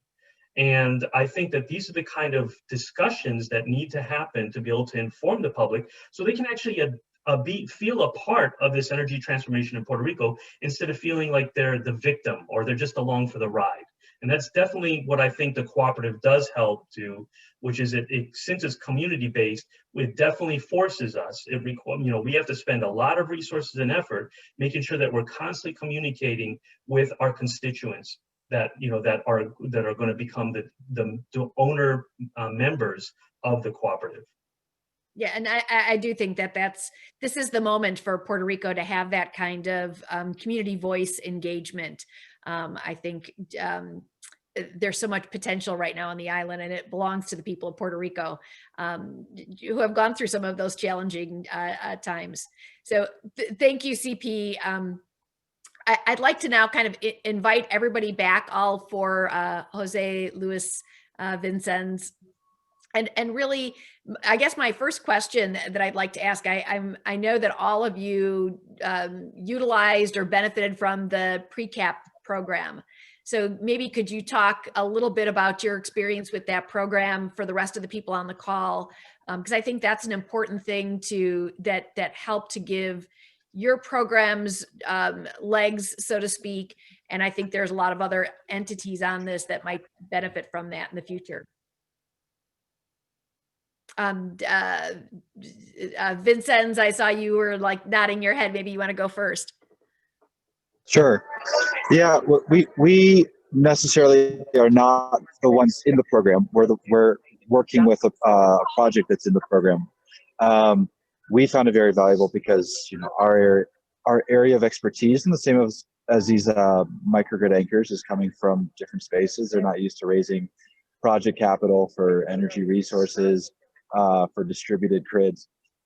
So the benefit we really, or our customer got, and in the end we got it as well, was understanding better how to frame these projects in a way that's just really appetizing for the investors and lenders that are out there looking in that general space, but maybe aren't necessarily accustomed to these types of projects.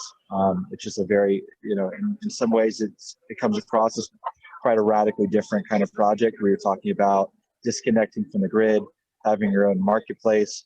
And usually when, from my experience working, at Solar City and Tesla, we were talking about grid connected systems that are benefiting from existing utility schemes or new utility schemes that are made available to them. In our cases, we're building out our own utility scheme. And so we're looking at how do we build out those marketplaces that in a way that makes it where the off-taker, risk profile is quite a bit lower. One of parts that we found is attractive is the prepayment model. And there's other aspects of the pricing model where, community members, grid users are actually saving from providing resiliency and consuming in different, more responsible patterns that actually get them savings, and so they're a lower risk off taker. So those kinds of things were really, gained from working with PRECAP.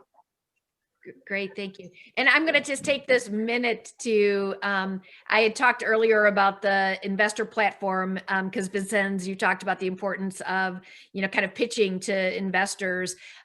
Michael Gay, our Chief Business Development Officer from Invest Puerto Rico, wants to talk a little bit, or I would like him to talk a little bit about this investor platform, and just explain to everybody on this what that's going to be and how to engage with that platform.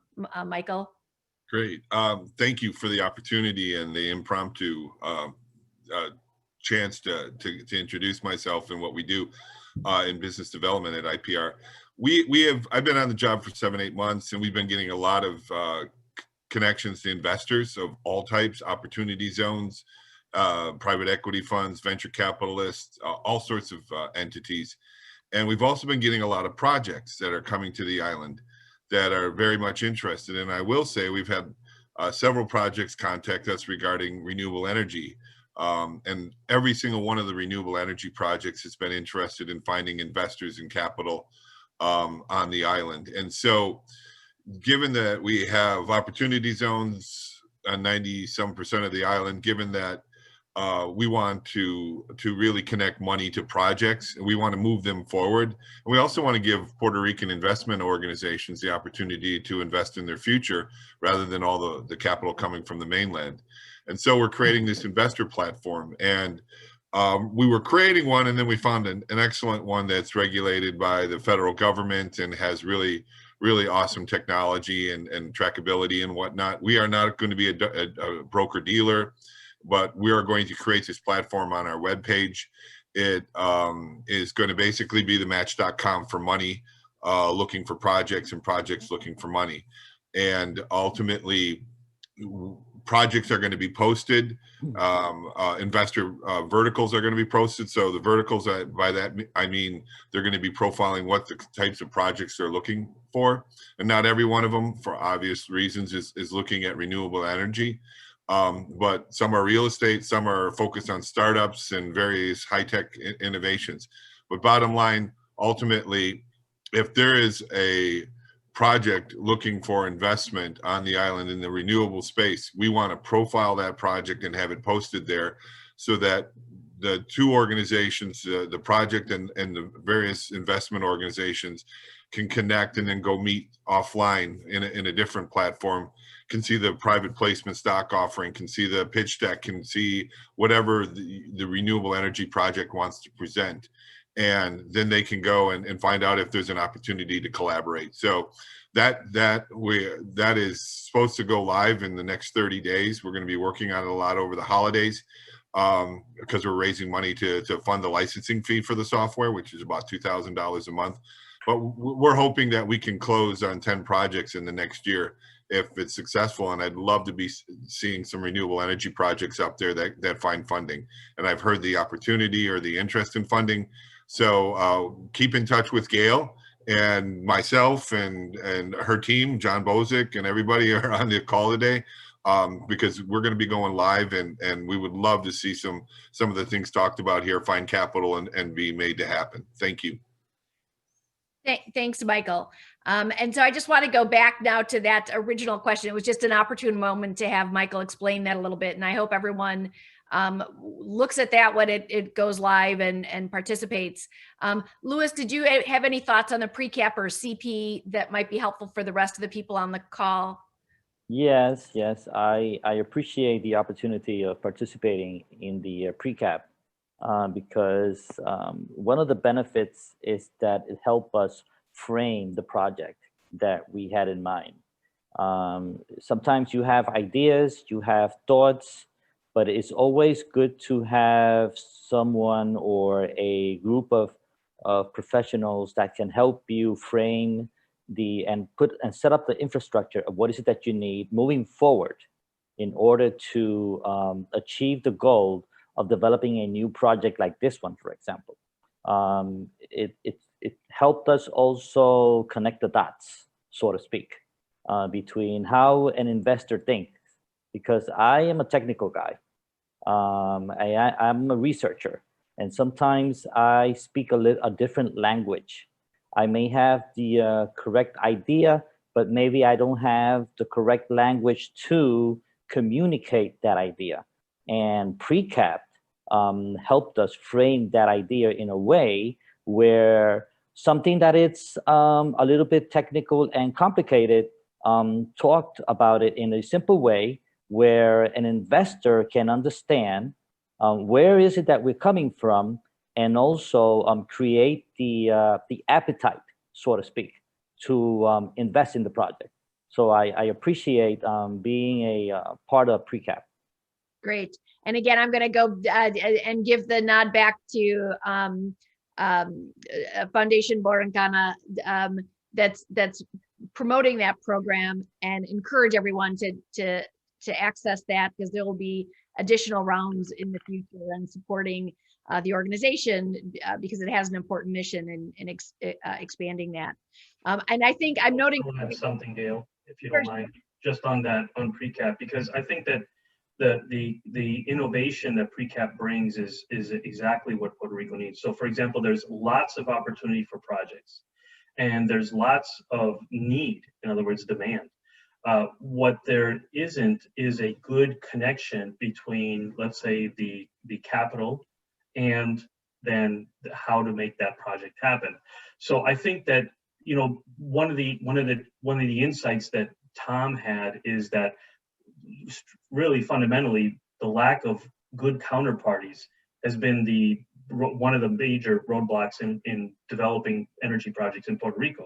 And what does that take? Well, typically when you look inside a more developed market, let's say a market that isn't coming out of a monopolistic, you know, reality, which is the reality with PREPA, is that you would have a number of different parties already ready to go that would be studied up, that would be able to present the use cases, that would be able to make the argument and kind of tie it all together.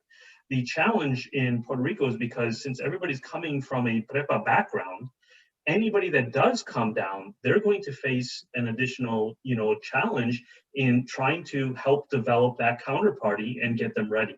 In the PRECAP program, it accelerates that process, making these projects ready to start that engagement, to start those conversations, like Luis was saying, like he was talking about the framing on it. And, you know, that's needed for a lot of people. It's more than that. It's just even developing a basic financial model. It's about developing the risk analysis. It's about identifying how do you put together this project.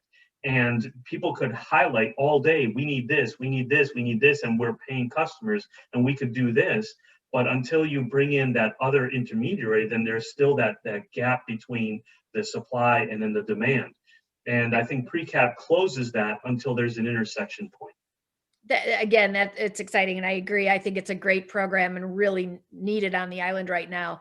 So in closing, I know we're getting kind of close on time. I just want to ask one quick question. I'm going to kind of draw from Tom King's question earlier, and I'll go through each of you one at a time. Jose, if there was one thing that you'd like to be able to announce in 1 year, what would it be?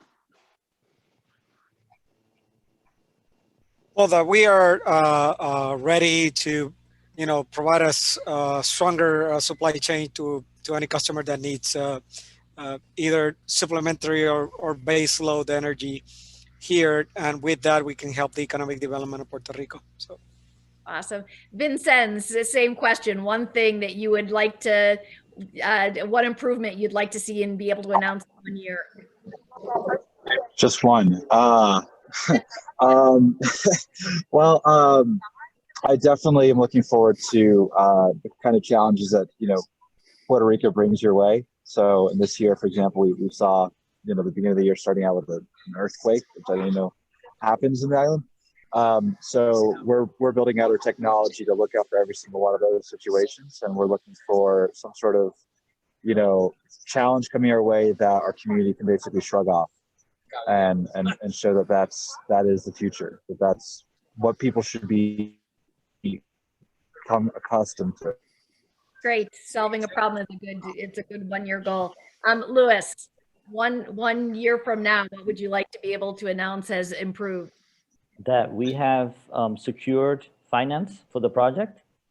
That means that in order to secure finance, we have had secured feedstock agreements and off-takers agreements. So I pretend that in 1 year, we have achieved that. Wonderful, wonderful. And CP, one thing, one improvement, the top one that you'd like to see secured within the next year. Well, within the next year, we'll already be running. So I think that the other thing would just be having the Energy Bureau make sure that they can hit those regulatory milestones so that then the rest of the parties can actually engage. Wonderful, wonderful. Well, thank you. Thank you so much, all 4 of you, for what you're doing for the island of Puerto Rico.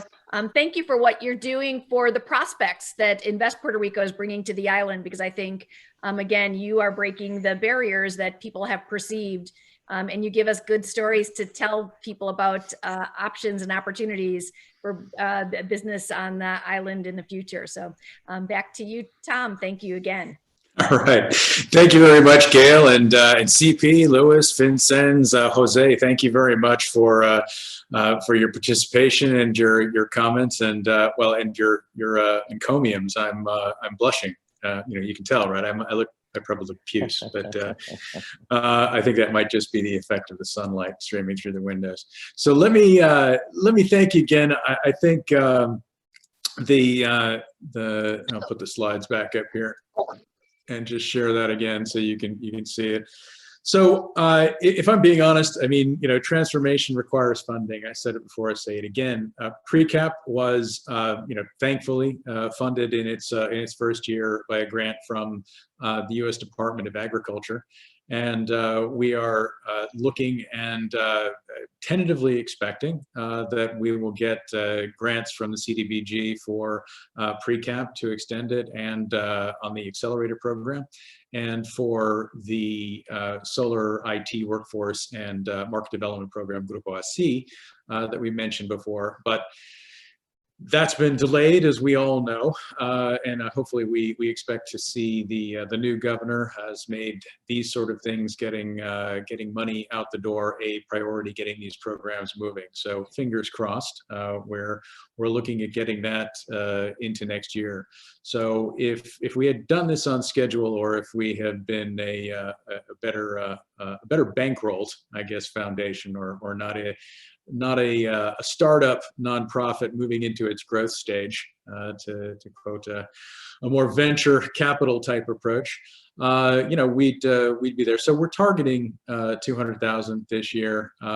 We have a tremendous amount of need to get these things going, and even with the grants that we expect to get, they work on a reimbursement basis, and they are painfully slow.